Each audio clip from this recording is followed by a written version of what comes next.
Price lord. Women for ജീസസിൻ്റെ അനുഗ്രഹിക്കപ്പെട്ട ഒരു സെക്ഷനിലേക്ക് ഞങ്ങളുടെ എല്ലാ പ്രിയമുള്ളവരെയും ഞങ്ങൾ വെൽക്കം ചെയ്യുകയാണ്. എല്ലാ ആഴ്ചയും പോലെ വളരെ അനുഗ്രഹിക്കപ്പെട്ട ഒരു സാക്ഷ്യവുമായിട്ടാണ് നിങ്ങളുടെ അടുക്കിലേക്ക് ഞങ്ങൾ കടന്നു വന്നിരിക്കുന്നത്. നമുക്ക് പ്രാർത്ഥിച്ച് ആരംഭിക്കാം. നമുക്കൊന്ന് ചേർന്ന് പ്രാർത്ഥിക്കാം. അനുഗ്രഹിക്കപ്പെട്ട ഈ നല്ല ദിവസം ദൈവസാന്നിധ്യം ലഭിക്കാൻ തൊട്ട് നല്ലൊരു ജീവിതാനുഭവം കേൾക്കുവാൻ തൊട്ട് നമ്മെ തന്നെ സമർപ്പിക്കാം. പരിശുദ്ധ പിതാവേ, അനുഗ്രഹീതമാകുന്ന ഈ നല്ല സന്ധ്യാസമയത്തിനായ സ്തോത്രം. പിന്നെ നിൻ്റെ സന്നിധിയിലേക്ക് ഞങ്ങൾ കടന്നു വരുന്നു. ഞങ്ങളുടെ കുറവശങ്ങൾ ക്ഷമിക്കുമാറാകണം. ദൈവശക്തി ഞങ്ങളുടെ മേൽ പകരണം. പ്രത്യേകമായി കർത്താവ് ഞങ്ങളുടെ നടുവിലേക്ക് അയച്ചിരിക്കുന്ന അവിടുത്തെ മകൾക്കായി സ്തോത്രം ചെയ്യുന്നു. തൻ്റെ ജീവിതാനുഭവങ്ങളൊക്കെ ഞങ്ങൾക്ക് വലിയ അനുഗ്രഹത്തിന്, ദൈവികമാകുന്ന സ്പർശനത്തിന്, ധൈര്യത്തിന് കാരണമാക്കി തീർക്കുവാൻ പോകുന്നുണ്ട്. സ്തോത്രം മുറ്റുമായി സമർപ്പിക്കുന്ന വൻകാര്യങ്ങൾ നീ ചെയ്യണം കർത്താവ്. ഞങ്ങൾ പ്രാർത്ഥിച്ച് ആരംഭിക്കുന്ന ഈ സമയം മുതൽ ഞങ്ങളുടെ ബെനഡിക്ഷൻ പ്രയർ വരെ പ്രത്യേക സാന്നിധ്യം ഉണ്ടായിരിക്കണം. സിസ്റ്റർ നെറ്റ്വർക്ക് എല്ലാം കാര്യങ്ങളിലേക്ക് ഏൽപ്പിക്കുന്നു. ഇരിക്കുന്ന ഇടങ്ങളിലൊക്കെ പരിശുദ്ധാത്മാവിൻ്റെ പ്രത്യേക സ്പർശനം അനുഭവിക്കാൻ സഹായിച്ചാട്ടെ. ദൈവമഹത്വം വെളിപ്പെടുത്തിക്കാട്ടെ. അങ്ങനെ അവിടുന്ന് ചെയ്യുന്ന കൃപയ്ക്കായി സ്തോത്രം. സകല മാനമോഹത്തോടത്തെ കർപ്പിക്കുന്നു. യേശു മൂലം താഴ്മയായി ചോദിക്കുന്നു, കേൾക്കുമാറാകണമേ. ആമേൻ, ആമേൻ. ഇന്ന് നമ്മളോടൊപ്പം ഗസ്റ്റായിട്ട് കടന്നു വന്നിരിക്കുന്നത് പ്രിയമകള് അക്സ പീറ്ററാണ്. പ്രിയമകളെ സ്നേഹത്തോട് നമ്മുടെ ലൈവിലേക്ക് വെൽക്കം ചെയ്യുന്നു. Praise the Lord, praise the Lord. Thank you so much. ബോംബെക്കാരിയാണല്ലേ? Hanji, all the way from Mumbai. അതെ അതെ, ഞാൻ ഓർക്കുന്നുണ്ട്. ഞാൻ ന്യൂയോർക്കിൽ വന്നപ്പോൾ നിങ്ങളുടെ വീട്ടിലൊക്കെ വന്നത് അന്ന്. ആ സമയം എന്ന് പറഞ്ഞാൽ നിങ്ങൾ ജസ്റ്റ് അമേരിക്കയിലോട്ട് മൈഗ്രേറ്റ് ഒക്കെ ചെയ്തിട്ടേ ഉള്ളൂ, ഇല്ലയോ? എനിക്ക് തോന്നുന്നു, എനിക്ക് ഒത്തിരി ഓർമ്മ വരുന്നില്ല. 2009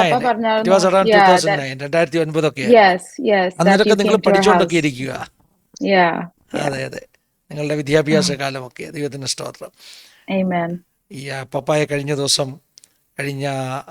ക്യുവൈറ്റിൽ വെച്ച് കണ്ടിരുന്നു. ഒത്തിരി സന്തോഷമുണ്ടായിരുന്നു. നല്ല നല്ല അനുഭവങ്ങളൊക്കെ ദൈവം തന്നതിനോട് ദൈവത്തിന് സ്തോത്രം ചെയ്യുന്നു.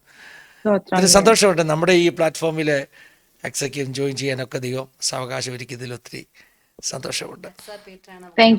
അക്സ പീറ്ററാണ് നമ്പർ തന്നത് കേട്ടോ.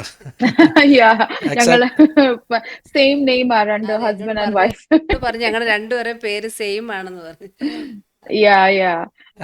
So thank you Pastor and Auntie, ഈ ഓപ്പർച്യൂണിറ്റി തന്നതിന് ഒത്തിരി നന്ദി. Thank you. അതെ, ദൈവത്തിന്റെ സ്തോത്രം. അപ്പൊ നമുക്ക് ആദ്യം ഒന്ന് പരിചയപ്പെട്ട് തുടങ്ങാം. ബോംബെക്കാരാണെന്നൊക്കെ ഞങ്ങൾ പറഞ്ഞെങ്കിലും അക്സയ്ക്ക് പറയാമല്ലോ, നാട്ടിലെവിടെയാ, ബോംബെയിലെവിടെയാ, അമേരിക്കയിലെവിടെയാ, കുടുംബം, പപ്പ, മമ്മി, വിവാഹം കഴിച്ച കുടുംബം, ഇങ്ങനെയുള്ള കുറേ കാര്യങ്ങളൊക്കെ ഒന്ന് പറയുകയാണെങ്കിൽ നമുക്ക് സന്തോഷമായിരിക്കും. നമ്മുടെ പ്രേക്ഷകർക്കൊന്ന് ഇൻട്രൊഡ്യൂസ് ചെയ്ത് കൊടുക്കാൻ പറ്റും. Absolutely. എന്റെ പേര് അക്സ സൈമൺ, പക്ഷെ എന്റെ ഹസ്ബൻഡിന്റെ പേര് പീറ്റർ. അപ്പൊ അക്സ പീറ്റർ എല്ലാരും ഒത്തിരി, ഞങ്ങളുടെ ചർച്ചിൽ ഒത്തിരി കൺഫ്യൂഷൻ ആവും അക്സ പീറ്റർ ഏത് അക്സ പീറ്റർ ആണ്. എന്റെ പേര് അക്സ യോഹനാൻ സൈമൺ എന്നാ ഞാൻ കല്യാണം കഴിഞ്ഞിട്ട് എന്റെ പേരാക്കിയേക്കുന്നത്. ഞാൻ ജനിച്ചത് കേരളത്തിലാ. എന്റെ പപ്പ പാസ്റ്ററാണ്, പാസ്റ്റർ യോഹനാൻ സി ജോൺ. എന്റെ മമ്മി അന്നമ്മ യോഹനാൻ. മാവേലിക്കര, എന്റെ പപ്പയുടെ വീട് മാവേലിക്കര. അവിടെയാ ഞാൻ നാട്ടിലാ ഞാൻ ജനിച്ചത്. എന്റെ പപ്പാടെയും മമ്മിയുടെയും സാക്ഷ്യം ഒത്തിരി പവർഫുള്ളാ. ഇപ്പൊ അത് കേട്ടാ ഞാൻ വളർന്നത്. പക്ഷെ എനിക്ക് ചെറിയ ചെറിയ ഓർമ്മകളൊക്കെ ഉണ്ട്. എനിക്കൊരു 3-3.5 വയസ്സായപ്പോ ദൈവം പറഞ്ഞ വിളിക്കനുസരിച്ച് പപ്പായും മമ്മിയും ബോംബെയിലോട്ട് മാറി. അന്ന് ഞാൻ മാത്രമേ ഉള്ളായിരുന്നു. ബോംബെ മാറി. അവിടെയാ ഞാൻ എന്റെ that's where I grew up. അവിടെയാ ഞാൻ വളർന്നത്. പിന്നെ സ്കൂളിൽ പോയതും എല്ലാം. ഓൾമോസ്റ്റ് 18-19 ഇയേഴ്സ് വരെ ഞങ്ങൾ ബോംബെയിലായിരുന്നു. ബോംബെ ചെന്നപ്പോ ദൈവം എനിക്കൊരു അനിയത്തെയും കൂടെ ദൈവം നൽകി. ഹെപ്സിബ യോഹന എന്ന അവളുടെ പേര്. അവിടെ നിന്ന് ഞങ്ങൾ പിന്നെ US മാറിയപ്പോൾ ഞങ്ങൾ ന്യൂയോർക്കിലായിരുന്നു. ഞങ്ങളുടെ അങ്കിള് ത്രൂ ഞങ്ങളുടെ അങ്കിൾ ആൻഡ് ഫാമിലിയാ ഞങ്ങൾ ഇവിടെ വന്നത്. ദൈവ വാഗ്ദത്ത പ്രകാരം, ദൈവ വർഷങ്ങൾക്ക് മുമ്പേ തന്ന വാഗ്ദത്തം പ്രകാരമാണ് അങ്ങനെ ഞങ്ങൾ ഇവിടെ വന്നത്. ഇപ്പോൾ ഞങ്ങൾ കുറെ സ്റ്റേറ്റുകളൊക്കെ മാറി. ഞാൻ കോളേജിൽ വെർജീനിയ എന്ന് പറഞ്ഞൊരു സ്റ്റേറ്റിലാണ് പോയെ. പിന്നെ ഞങ്ങൾ പെൻസിൽവേനിയ എന്ന് പറഞ്ഞ സ്റ്റേറ്റിലായിരുന്നു കുറച്ച് നാള്. ഇപ്പം ഞങ്ങൾ എല്ലാവരും അറ്റ്ലാന്റ, ജോർജിയ എന്ന് പറയുന്ന സ്റ്റേറ്റിൽ അറ്റ്ലാന്റ എന്ന സിറ്റിയിലാണ് ഞങ്ങൾ താമസിക്കുന്നത് ഫാമിലി ആയിട്ട്. ഞാൻ മാരീഡ് ആണ്. എന്റെ ഹസ്ബൻഡിന്റെ പേര് പീറ്റർ സൈമൺ. ഞാൻ ഒരു വളരെ ദൈവകൃപയാൽ ഒരു വളരെ അനുഗ്രഹപ്പെട്ട കുടുംബത്തിലാണ് എനിക്ക് കല്യാണമായി കിട്ടിയതും. പീറ്ററിന്റെ പേരൻസും പാസ്റ്റർ ശുശ്രൂഷയിലാണ്. എന്റെ ഡാഡിയുടെ പേര് പാസ്റ്റർ സാമുവൽ സൈമൺ. മമ്മിയുടെ പേര് മേരിക്കുട്ടി സൈമൻ. അവർ ഷാർജയിൽ ദീർഘകാലം ശുശ്രൂഷയിലായിരുന്നു. ഇപ്പോ റിട്ടയർഡ് ആണ്. ഇപ്പൊ ഇവിടെ ഞങ്ങളുടെ കൂടെയാണ്. Plus they keep transferring between Texas and here. Peter is my husband. I'm very blessed to be married to a wonderful man of God, and we are blessed. ഞങ്ങൾക്ക് ഒരു 3 വയസ്സുള്ള മോളുണ്ട്, എലൈസ സൈമൺ. അപ്പം ഞങ്ങളെല്ലാവരും ആക്ച്വലി ഞങ്ങളൊരു full ഫാമിലിയാണ് ഇവിടെ അറ്റ്ലാന്റയിൽ. So both the parents, ഞങ്ങൾ 2 പേരൻസും മിക്കവാറും ഞങ്ങളുടെ കൂടെ കാണും. അവരെല്ലാവരും ട്രാവലിംഗ് ആ, ബട്ട് ഈ വീട്ടിൽ ഞങ്ങൾ എല്ലാവരും ഒരുമിച്ചാണ് ഇപ്പൊ അറ്റ്ലാന്റയിലാണ് താമസിക്കുന്നത്. ശരി. എയർലൈൻസിലാണ് വർക്ക് ചെയ്യുന്നത് അല്ലേ? ഞാൻ ആക്ച്വലി എയർലൈൻസ് അല്ല, ഞാൻ കോർപ്പറേറ്റ് സെക്ടറിലാണ് വർക്ക് ചെയ്യുന്നത്. ഞാൻ പ്രൈവറ്റ് ആൾക്കാര് ഇങ്ങനെ എന്റെ പർട്ടിക്കുലർ കമ്പനി എന്ന് പറഞ്ഞാൽ ആൾക്കാർ ഇങ്ങനെ ഷെയർസ് മേടിച്ച് അവര് പ്രൈവറ്റ് ആയിട്ട് യൂസ് ചെയ്യുന്ന പ്ലെയിൻസ് അതാണ് ഞാൻ ഇപ്പം ഫ്ലൈ ചെയ്യുന്നത്. So private owners. ഓക്കെ, അപ്പൊ നമുക്ക് അനുഭവങ്ങളെല്ലാം ഇനി കേൾക്കണം. ചെറിയ പ്രായം മുതലുള്ള അനുഭവങ്ങളെല്ലാം കേൾക്കണം. Okay, praise God.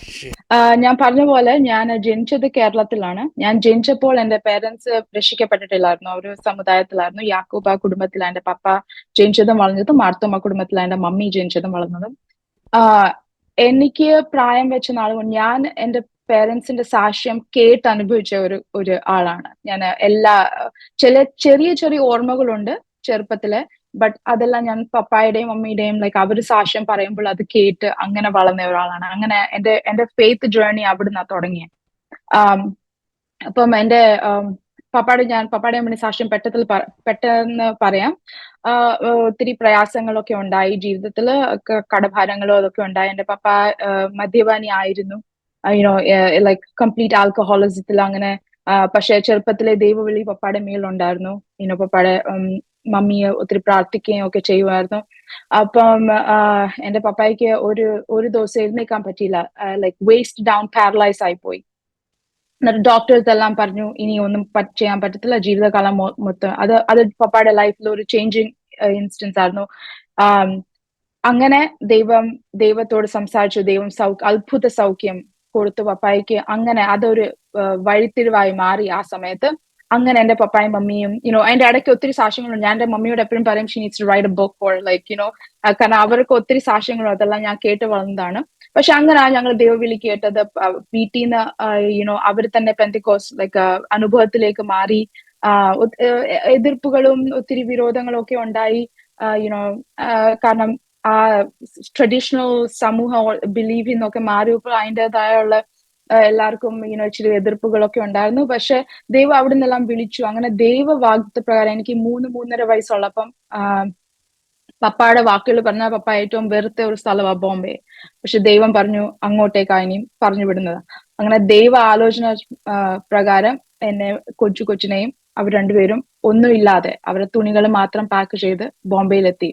അവിടെ ഓരോ ദിവസവും ദൈവം നടത്തിയ വഴികള് ഒത്തിരി അത്ഭുതകരമാണ്, ഒന്നുമില്ലായ്മയിലെല്ലാം.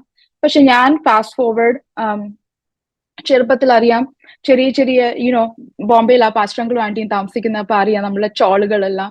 ഈ ഇടയ്ക്ക് ഞാൻ ചോളിന്റെ ഒരു ഫോട്ടോ ഇട്ടായിരുന്നു. അപ്പൊ എനിക്ക് ഒത്തിരി കോമന്റ്സ് കിട്ടിയായിരുന്നു അതിനെക്കുറിച്ച്. ഞങ്ങൾ പണ്ട് താമസിച്ച ഒരു വീടിനെ കുറിച്ച്. ഇപ്പൊ നമുക്ക് ആലോചിക്കാൻ പോലും പറ്റത്തില്ല നമ്മൾ വളർന്നു വന്ന സാഹചര്യങ്ങളൊക്കെ. പക്ഷെ ആ സമയത്തും ദൈവം എന്നും ഒരു കുറവില്ലാതെ ദൈവ വാഗ്ദത്ത പ്രകാരം നമ്മൾ ഇറങ്ങി. ആ പപ്പായ്ക്ക് ഒരു ചെറിയ ജോലി ലഭിച്ചു. ആ ജോലിയിൽ കുറച്ചുനാൾ പപ്പ ജോലി ചെയ്ത് ഞങ്ങൾ കഴിഞ്ഞു. പിന്നെ അത് കഴിഞ്ഞിട്ട് ഒരു ദിവസം പപ്പായുടെ കമ്പനി പൂട്ടി. പക്ഷെ ആ സമയത്ത് തന്നെ God was leading him to full time ministry. അപ്പൊ അവിടെ തൊട്ട് എന്റെ സാക്ഷ്യങ്ങൾ ഇങ്ങനെ തുടങ്ങുന്നത്. അപ്പം ഒരു ദിവസം ഇത് ആ ജോലിയൊക്കെ നിന്ന ഒരു സമയത്ത് ഞങ്ങൾ ഒരു ചോളിൽ ഇങ്ങനെ താമസിച്ചുകൊണ്ടിരിക്കുക. അപ്പൊ അവിടുത്തെ സിസ്റ്റം അറിയാലോ, എനിക്കറിയത്തില്ല ഇപ്പോഴും ബോംബെയിൽ അങ്ങനെയാണോ എന്ന്. ബട്ട് അവർ ലീസ് ഓൺലി 11 months സൈൻ ചെയ്യത്തുള്ളൂ. അപ്പൊ എല്ലാ 11 മാസവും നമ്മള് അവര് അലൗ ചെയ്ത ആ വീട്ടിൽ താമസിക്കാം, ബട്ട് അല്ലെങ്കിൽ നമ്മൾ വീട് മാറി മാറി മാറി താമസിക്കണം. അപ്പൊ അങ്ങനെയായിരുന്നു ഞങ്ങളുടെ ലൈഫ്. എല്ലാ 11 months അവിടെ ചെന്നിട്ട് എന്റെ സിസ്റ്റർ ഉണ്ടായ. അപ്പൊ 2 കുഞ്ഞു പിള്ളേരെയും കൊണ്ട് എന്റെ മമ്മിയും പപ്പായും എല്ലാം പറക്കി കെട്ടി വേറെ വീട്ടിലോട്ട് പോകണം. പിന്നെ അവിടെ ഒന്ന് സെറ്റിൽ ആവും. 11 months കഴിഞ്ഞ് എല്ലാം പറക്കി കെട്ടി വേറെ വീട്ടിലോട്ട് പോകണം. അപ്പം എനിക്ക് എല്ലാ 11 months നമ്മൾ പുതിയ സ്ഥലത്ത് പോകും, നമ്മുടെ ഫ്രണ്ട്സ് മാറും, നമ്മുടെ വീട് മാറും, സാഹചര്യങ്ങൾ മാറും. സ്കൂൾ എല്ലാം ഞങ്ങൾ സഹാറിലാണ് ഞാൻ പഠിച്ചതൊക്കെ. So it's in the neighbouring സ്ഥലത്ത്. പക്ഷെ അങ്ങനെ ഒരു ചോളി താമസിച്ചുകൊണ്ടിരുന്നപ്പോ ഒരു ദിവസം ഞാൻ സ്കൂൾ കഴിഞ്ഞിട്ട് ആ ദിവസം എനിക്ക് തോന്നുന്നു എന്തോ ഹാഫ് ഡേ ഏതാണ്ടായിരുന്നു, സ്കൂളില്ലായിരുന്നു. അപ്പൊ ഞങ്ങൾ പെട്ടെന്ന് ഞാനും ആ ബിൽഡിങ്ങിൽ തന്നെ താമസിക്കുന്ന ബിൽഡിംഗ് അല്ല, ചോളിൽ തന്നെ താമസിക്കുന്ന വേറെ എന്റെ ക്ലാസ്മേറ്റും കൂടെ ഞങ്ങള് സ്കൂളിൽ നിന്ന് തിരിച്ചു വരുക. ഞാൻ തിരിച്ചു വന്ന് എന്റെ വീടിന്റെ വെളിയിലോട്ട് നോക്കിയപ്പോ അയലത്തുകാരെല്ലാം ഒന്നോ രണ്ടോ പേര് ഇങ്ങനെ വെളിയിൽ വന്ന് നിപ്പുണ്ട്. എന്റെ പപ്പ ഇങ്ങനെ എന്റെ ബേബി സിസ്റ്ററിനെ പിടിച്ചോണ്ട് ഇങ്ങനെ നിൽക്കുന്നു, ഒരുമാതിരി വിഷമമുള്ള മുഖത്തോടെ. എന്റെ മമ്മി ആണെങ്കിൽ ഞാൻ വീട്ടിനകത്ത് ചെന്നപ്പോൾ ഞങ്ങളെ കുറെ സാധനങ്ങളെല്ലാം വെളിയിൽ കിടക്കുന്നു. മമ്മി ആണെങ്കിൽ ഇങ്ങനെ അകത്ത് ഇങ്ങനെ ഒരു വല്ലാത്ത വിഷമത്താൽ ഇങ്ങനെ എല്ലാം കളക്ട് ചെയ്യുന്നു. അങ്ങനത്തെ ഒരു, അപ്പൊ എനിക്ക് മനസ്സിലായില്ല എന്തുവാ. ഇപ്പം പറഞ്ഞപ്പോഴാ പറഞ്ഞ, ഓ വാടകയല്ല, എന്റെ ഓർമ്മ അനുസരിച്ച് ഡിപ്പോസിറ്റ് നമ്മൾ കൊടുക്കാന്ന് പറഞ്ഞ സമയത്ത്, ഈ ഡിപ്പോസിറ്റ് ഉണ്ടല്ലോ ആ സമയത്ത് നമ്മൾ ഇത്രയും ഡിപ്പോസിറ്റ് കൊടുക്കണം. വാടക സമയത്ത് കൊടുക്കുന്നുണ്ട്, പക്ഷെ ഡിപ്പോസിറ്റിന്റെ കാശ് നമുക്ക് അഡ്ജസ്റ്റ് ചെയ്യാൻ പറ്റിയില്ല ആ സമയത്ത്. അപ്പൊ ആ ഓണർ പറഞ്ഞു ഇപ്പൊ തന്നെ എല്ലാം ഇറക്കി വിടണം. And he basically also like to cut stuff out. നമ്മളെ സാധനങ്ങളെല്ലാം കണ്ടതെല്ലാം പുള്ളി എടുത്ത് വെളിയിൽ വെച്ചു. പക്ഷെ ഒരു 1-2 മണിക്കൂറിനകം എനിക്ക് ഇപ്പൊ ഒരു ഓർമ്മയുണ്ട്, അവിടെ ഉള്ള ഒരു പാസ്റ്ററിന്റെ ത്രൂ ഞങ്ങള് വസായില് ആരാണ്ട് അബ്രോഡിൽ താമസിക്കുന്ന ഒരാളുടെ ഫ്ലാറ്റ് ഉണ്ടായിരുന്നു. ആ ഫ്ലാറ്റ് ഞങ്ങൾക്ക് റെഡിയായി. അങ്ങനെ അത് ഓൾമോസ്റ്റ് എന്റെ സമ്മർ വെക്കേഷന്റെ സമയത്തായിരുന്നു. അപ്പൊ അത് മണിക്കൂറുകൾക്കുള്ള ദൈവം ലൈക്ക് ഞങ്ങൾക്ക് എല്ലാം പ്രൊവൈഡ് ചെയ്തു. ഒരു വീട്, നല്ലൊരു ഫ്ലാറ്റ് താമസിക്കാൻ വേണ്ടി ആ നെക്സ്റ്റ് 1 or 2 months ഒരു വീട് കണ്ടുപിടിക്കുന്ന സമയം വരെ. അതൊരു വലിയ ലൈക്ക് എനിക്ക് എപ്പോഴും ഓർമ്മയുള്ള ഒരു സമയം. ആ ഓണറിനെ കുറിച്ചും അവരെ കുറിച്ചും ഞാൻ ഇങ്ങനെ ഇടയ്ക്കിടയ്ക്ക് ഓർക്കാറുണ്ട്. ലൈക്ക് ലൈക്ക് ഇപ്പൊ ഞാൻ ഒരു അഡൾട്ട് ആവുമ്പോൾ ഞാൻ വിചാരിക്കും എന്റെ പേരൻസിന് എത്രമാത്രം വിഷമം ഉണ്ടായി കാണും, എത്ര ഹ്യൂമിലിയേഷൻ ഉണ്ടായി കാണും. പക്ഷെ അവിടെ എല്ലാം എനിക്ക് തോന്നുന്നു എന്റെ ലൈഫിൽ വലിയ ഹാർഡ്ഷിപ്സ് ഒക്കെ വന്നപ്പോൾ ഞാൻ എപ്പോഴും എന്റെ പേരൻസിന്റെ ഫെയ്ത്തിനെ കുറിച്ച് ഓർക്കും. ലൈക്ക് അവരൊരിക്കലും ദൈവത്തെ തള്ളി പറഞ്ഞില്ല. ലൈക്ക് ദൈവ വിളിച്ച് ഇവിടെ വന്നുകൊണ്ടായി ഞാൻ ആയെന്ന് അങ്ങനെ ഒന്നും ഒരിക്കലും ഞാൻ എന്റെ പേരൻസ് ഗോഡിനോട് കംപ്ലൈന്റ് ചെയ്യുന്നേ ഞാൻ ഇതുവരെ കണ്ടിട്ടില്ല. എന്തോ വന്നാലും ഇപ്പൊ എന്റെ ലൈഫിൽ ലേറ്റർ ഞാൻ അഡൾട്ട് ലൈഫിലൊക്കെ ആയപ്പോൾ ഞാൻ അങ്ങനെ വരുമ്പോൾ അത് എപ്പോഴും എനിക്കൊരു ഇൻസ്പിറേഷൻ ആയിട്ടുണ്ട്. ലൈക്ക് എന്തൊക്കെ വന്നിട്ടുണ്ടെങ്കിലും അവർ ഒരിക്കലും അങ്ങനെ ദൈവത്തെ തള്ളി പറയുവോ ലൈക്ക് ദൈവത്തെ കംപ്ലൈന്റ് ചെയ്യോ അങ്ങനെ ഒന്നും ചെയ്തിട്ടില്ല. സോ അതൊരു എക്സ്പീരിയൻസ് ആയിരുന്നു. പിന്നെ ഞങ്ങൾ വളർന്നു, പിന്നെ ഞങ്ങൾ തിരിച്ചു വന്നു. ദൈവം ഞങ്ങൾക്ക് ഒരു വീട് തന്നു, ഒരു ചെറിയ വേറെ ഒരു ചോൾ ഞങ്ങൾ എടുത്തു. ആ സമയത്ത് കഴിഞ്ഞുള്ള ഓർമ്മയാണ് ഞങ്ങൾ ഒരു ദൈവം പപ്പായെ ഫുൾ ടൈം മിനിസ്ട്രിക്കായി വിളിച്ചു. ആ സമയത്ത് it was during that time. അപ്പൊ ഞങ്ങൾ ഒരു ചെറിയ ചർച്ച് ഉണ്ടായിരുന്നു, ബഥാനിയ ചർച്ച് ഓഫ് ഗോഡ്. അതിൽ കുറെ ആൾക്കാരുണ്ട്. അങ്ങനെ ചർച്ചിൽ ലൈക്ക് വളരുകയും ചർച്ചിൽ ദൈവത്തിന്റെ ഓരോരോ അത്ഭുതങ്ങൾ ചെയ്യുകയും ഒക്കെ ഞങ്ങൾ. പക്ഷെ ചെറുപ്പത്തില് ഇച്ചിരിയും കൂടെ ബാക്ക് ഫോർവേഡ് ചെയ്താൽ ഞാൻ 3rd ക്ലാസ്സിലും കണ്ടായിരുന്നു. അപ്പം ഞങ്ങൾ ബോംബെയിലായിരുന്നു. അപ്പം നാട്ടിലോ ഞങ്ങളുടെ ഒത്തിരി റിലേറ്റീവ്സ് അബ്രോഡിലുണ്ട്. അപ്പൊ ആരെങ്കിലും ലൈക്ക് നാട്ടിൽ പോകാൻ വരുമ്പോ എല്ലാവരും ബോംബെയിൽ നിന്നിട്ടാ ലൈക്ക് ലേ ഓവേഴ്സ് ഉണ്ട് ആ സമയത്ത്. സോ അവരെല്ലാം ലേ ഓവർ ചിലവരുടെ ലോങ് ആയിരിക്കും, ചിലവരുടെ ഷോർട്ട് ആയിരിക്കും. ഇപ്പൊ ഞങ്ങളുടെ ഫാമിലി ലൈക്ക് എന്റെ പപ്പയുടെ ഓൾമോസ്റ്റ് ഓൾ സിബ്ലിങ്സ് എല്ലാം അമേരിക്കയിലും ജർമ്മനിയിലും മിഡിൽ ഈസ്റ്റിലും അങ്ങനെ ഒത്തിരി സിബ്ലിങ്സ് ഉണ്ടായിരുന്നു. അപ്പൊ അവരെല്ലാം വരുമ്പം അവിടെ നിന്നു. അപ്പൊ നമ്മൾ പോവും. അപ്പൊ ഞാനായിരുന്നു പപ്പയുടെ കമ്പാനിയൻ, എയർപോർട്ടിൽ പോവാനും വരാനും ഒക്കെ. അപ്പം എയർപോർട്ടിൽ നമ്മളിങ്ങനെ ചെറുപ്പത്തിൽ നമ്മൾ പലതും പറയും, എനിക്ക് ഇതാകണം അതാകണം അതാകണം. അപ്പൊ എയർപോർട്ടിൽ പോയി ഒരു പ്രാവശ്യം ഇങ്ങനെ പോയി ഞങ്ങൾ ഇങ്ങനെ വെയിറ്റ് ചെയ്യും. അപ്പൊ ഞാൻ എയർപോർട്ടിൽ പോകുമ്പോ എപ്പോഴും ഇങ്ങനെ വിചാരിക്കും, ഓ ഈ ലൈനിന്റെ അപ്പുറത്ത് പോകുന്ന ആൾക്കാർ എങ്ങോട്ടായിരിക്കും പോകുന്നത്, അകം എങ്ങനെ ഇരിക്കും, പ്ലെയിൻ ഒക്കെ എങ്ങനെ ഇരിക്കും. അപ്പൊ ഞങ്ങൾ സഹാറിലായിരുന്നു, ഇന്റർനാഷണൽ എയർപോർട്ടിന്റെ തൊട്ടടുത്താണ്. അപ്പൊ രാത്രിയൊക്കെ നമ്മൾ കിടക്കുമ്പോ ഈ പ്ലെയിനിന്റെ ശബ്ദവും ടേക്ക് ഓഫ് ലാൻഡിങ് എല്ലാം. അപ്പൊ ഞാനിങ്ങനെ ഇറ്റ്സ് ഫണി ബിക്കോസ് ഞാനിപ്പോ ചില സമയത്ത് നൈറ്റ് ഫ്ലൈറ്റ്സ് ചെയ്യുമ്പോ എനിക്ക് അന്നത്തെ ഓർമ്മ വരും. ഞാൻ ആ ശബ്ദം കേൾക്കുമ്പോൾ ഞാനിങ്ങനെ ലൈക്ക് പ്ലെയിൻസ് ഇങ്ങനെ താഴേന്ന് മേളിലോട്ട് കാണുമ്പോൾ ഞാനിങ്ങനെ വിചാരിക്കും ഇവര് എവിടെ പോവായിരിക്കും, ഏത് ഇന്റർനാഷണൽ കൺട്രിയിൽ പോവായിരിക്കും ഇവര്, എങ്ങനെ ആയിരിക്കും അകം, അങ്ങനെയൊക്കെ ഞാൻ ചിന്തിക്കും. നമ്മൾ കൊച്ചു പിള്ളേർ പല തോട്ട് പ്രോസസ് ഉണ്ട് നമുക്ക്. അങ്ങനെ ഇരിക്കുമ്പോൾ ഞാൻ പപ്പായുടെ കൂടെ എപ്പോഴും എയർപോർട്ടിൽ പോവായിരുന്നു.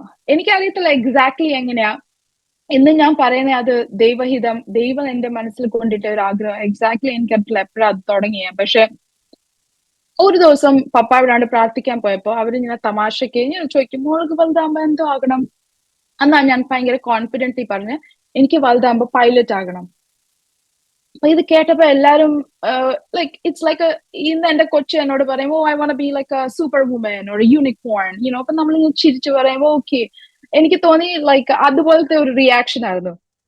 ലൈക്ക് കാരണം നമുക്ക് അറിയാവോ ഇല്ല, ഞാൻ പ്ലെയിനെ പോലും കയറിയിട്ടില്ല, പ്ലെയിന്റെ അടുത്ത് പോലും പോയിട്ടില്ല. മോസ്റ്റ്ലി ആൾക്കാർ അവിടെ ഇരിക്കുന്നവരും ലൈക്ക് അതൊരു വലിയ ഇമാജിനേഷനാ, അതൊരു കൊച്ചിന്റെ ഇമാജിനേഷനാ, അങ്ങനെ വന്ന് പോയി. പക്ഷെ അത് എന്റെ മനസ്സിൽ എപ്പോഴും, പിന്നെ ആരെന്നോട് എപ്പോ ചോദിച്ചാലും എന്തോ ആകണം, പൈലറ്റ് ആകണം, എന്തോ ആകണം, പൈലറ്റ് ആകണം.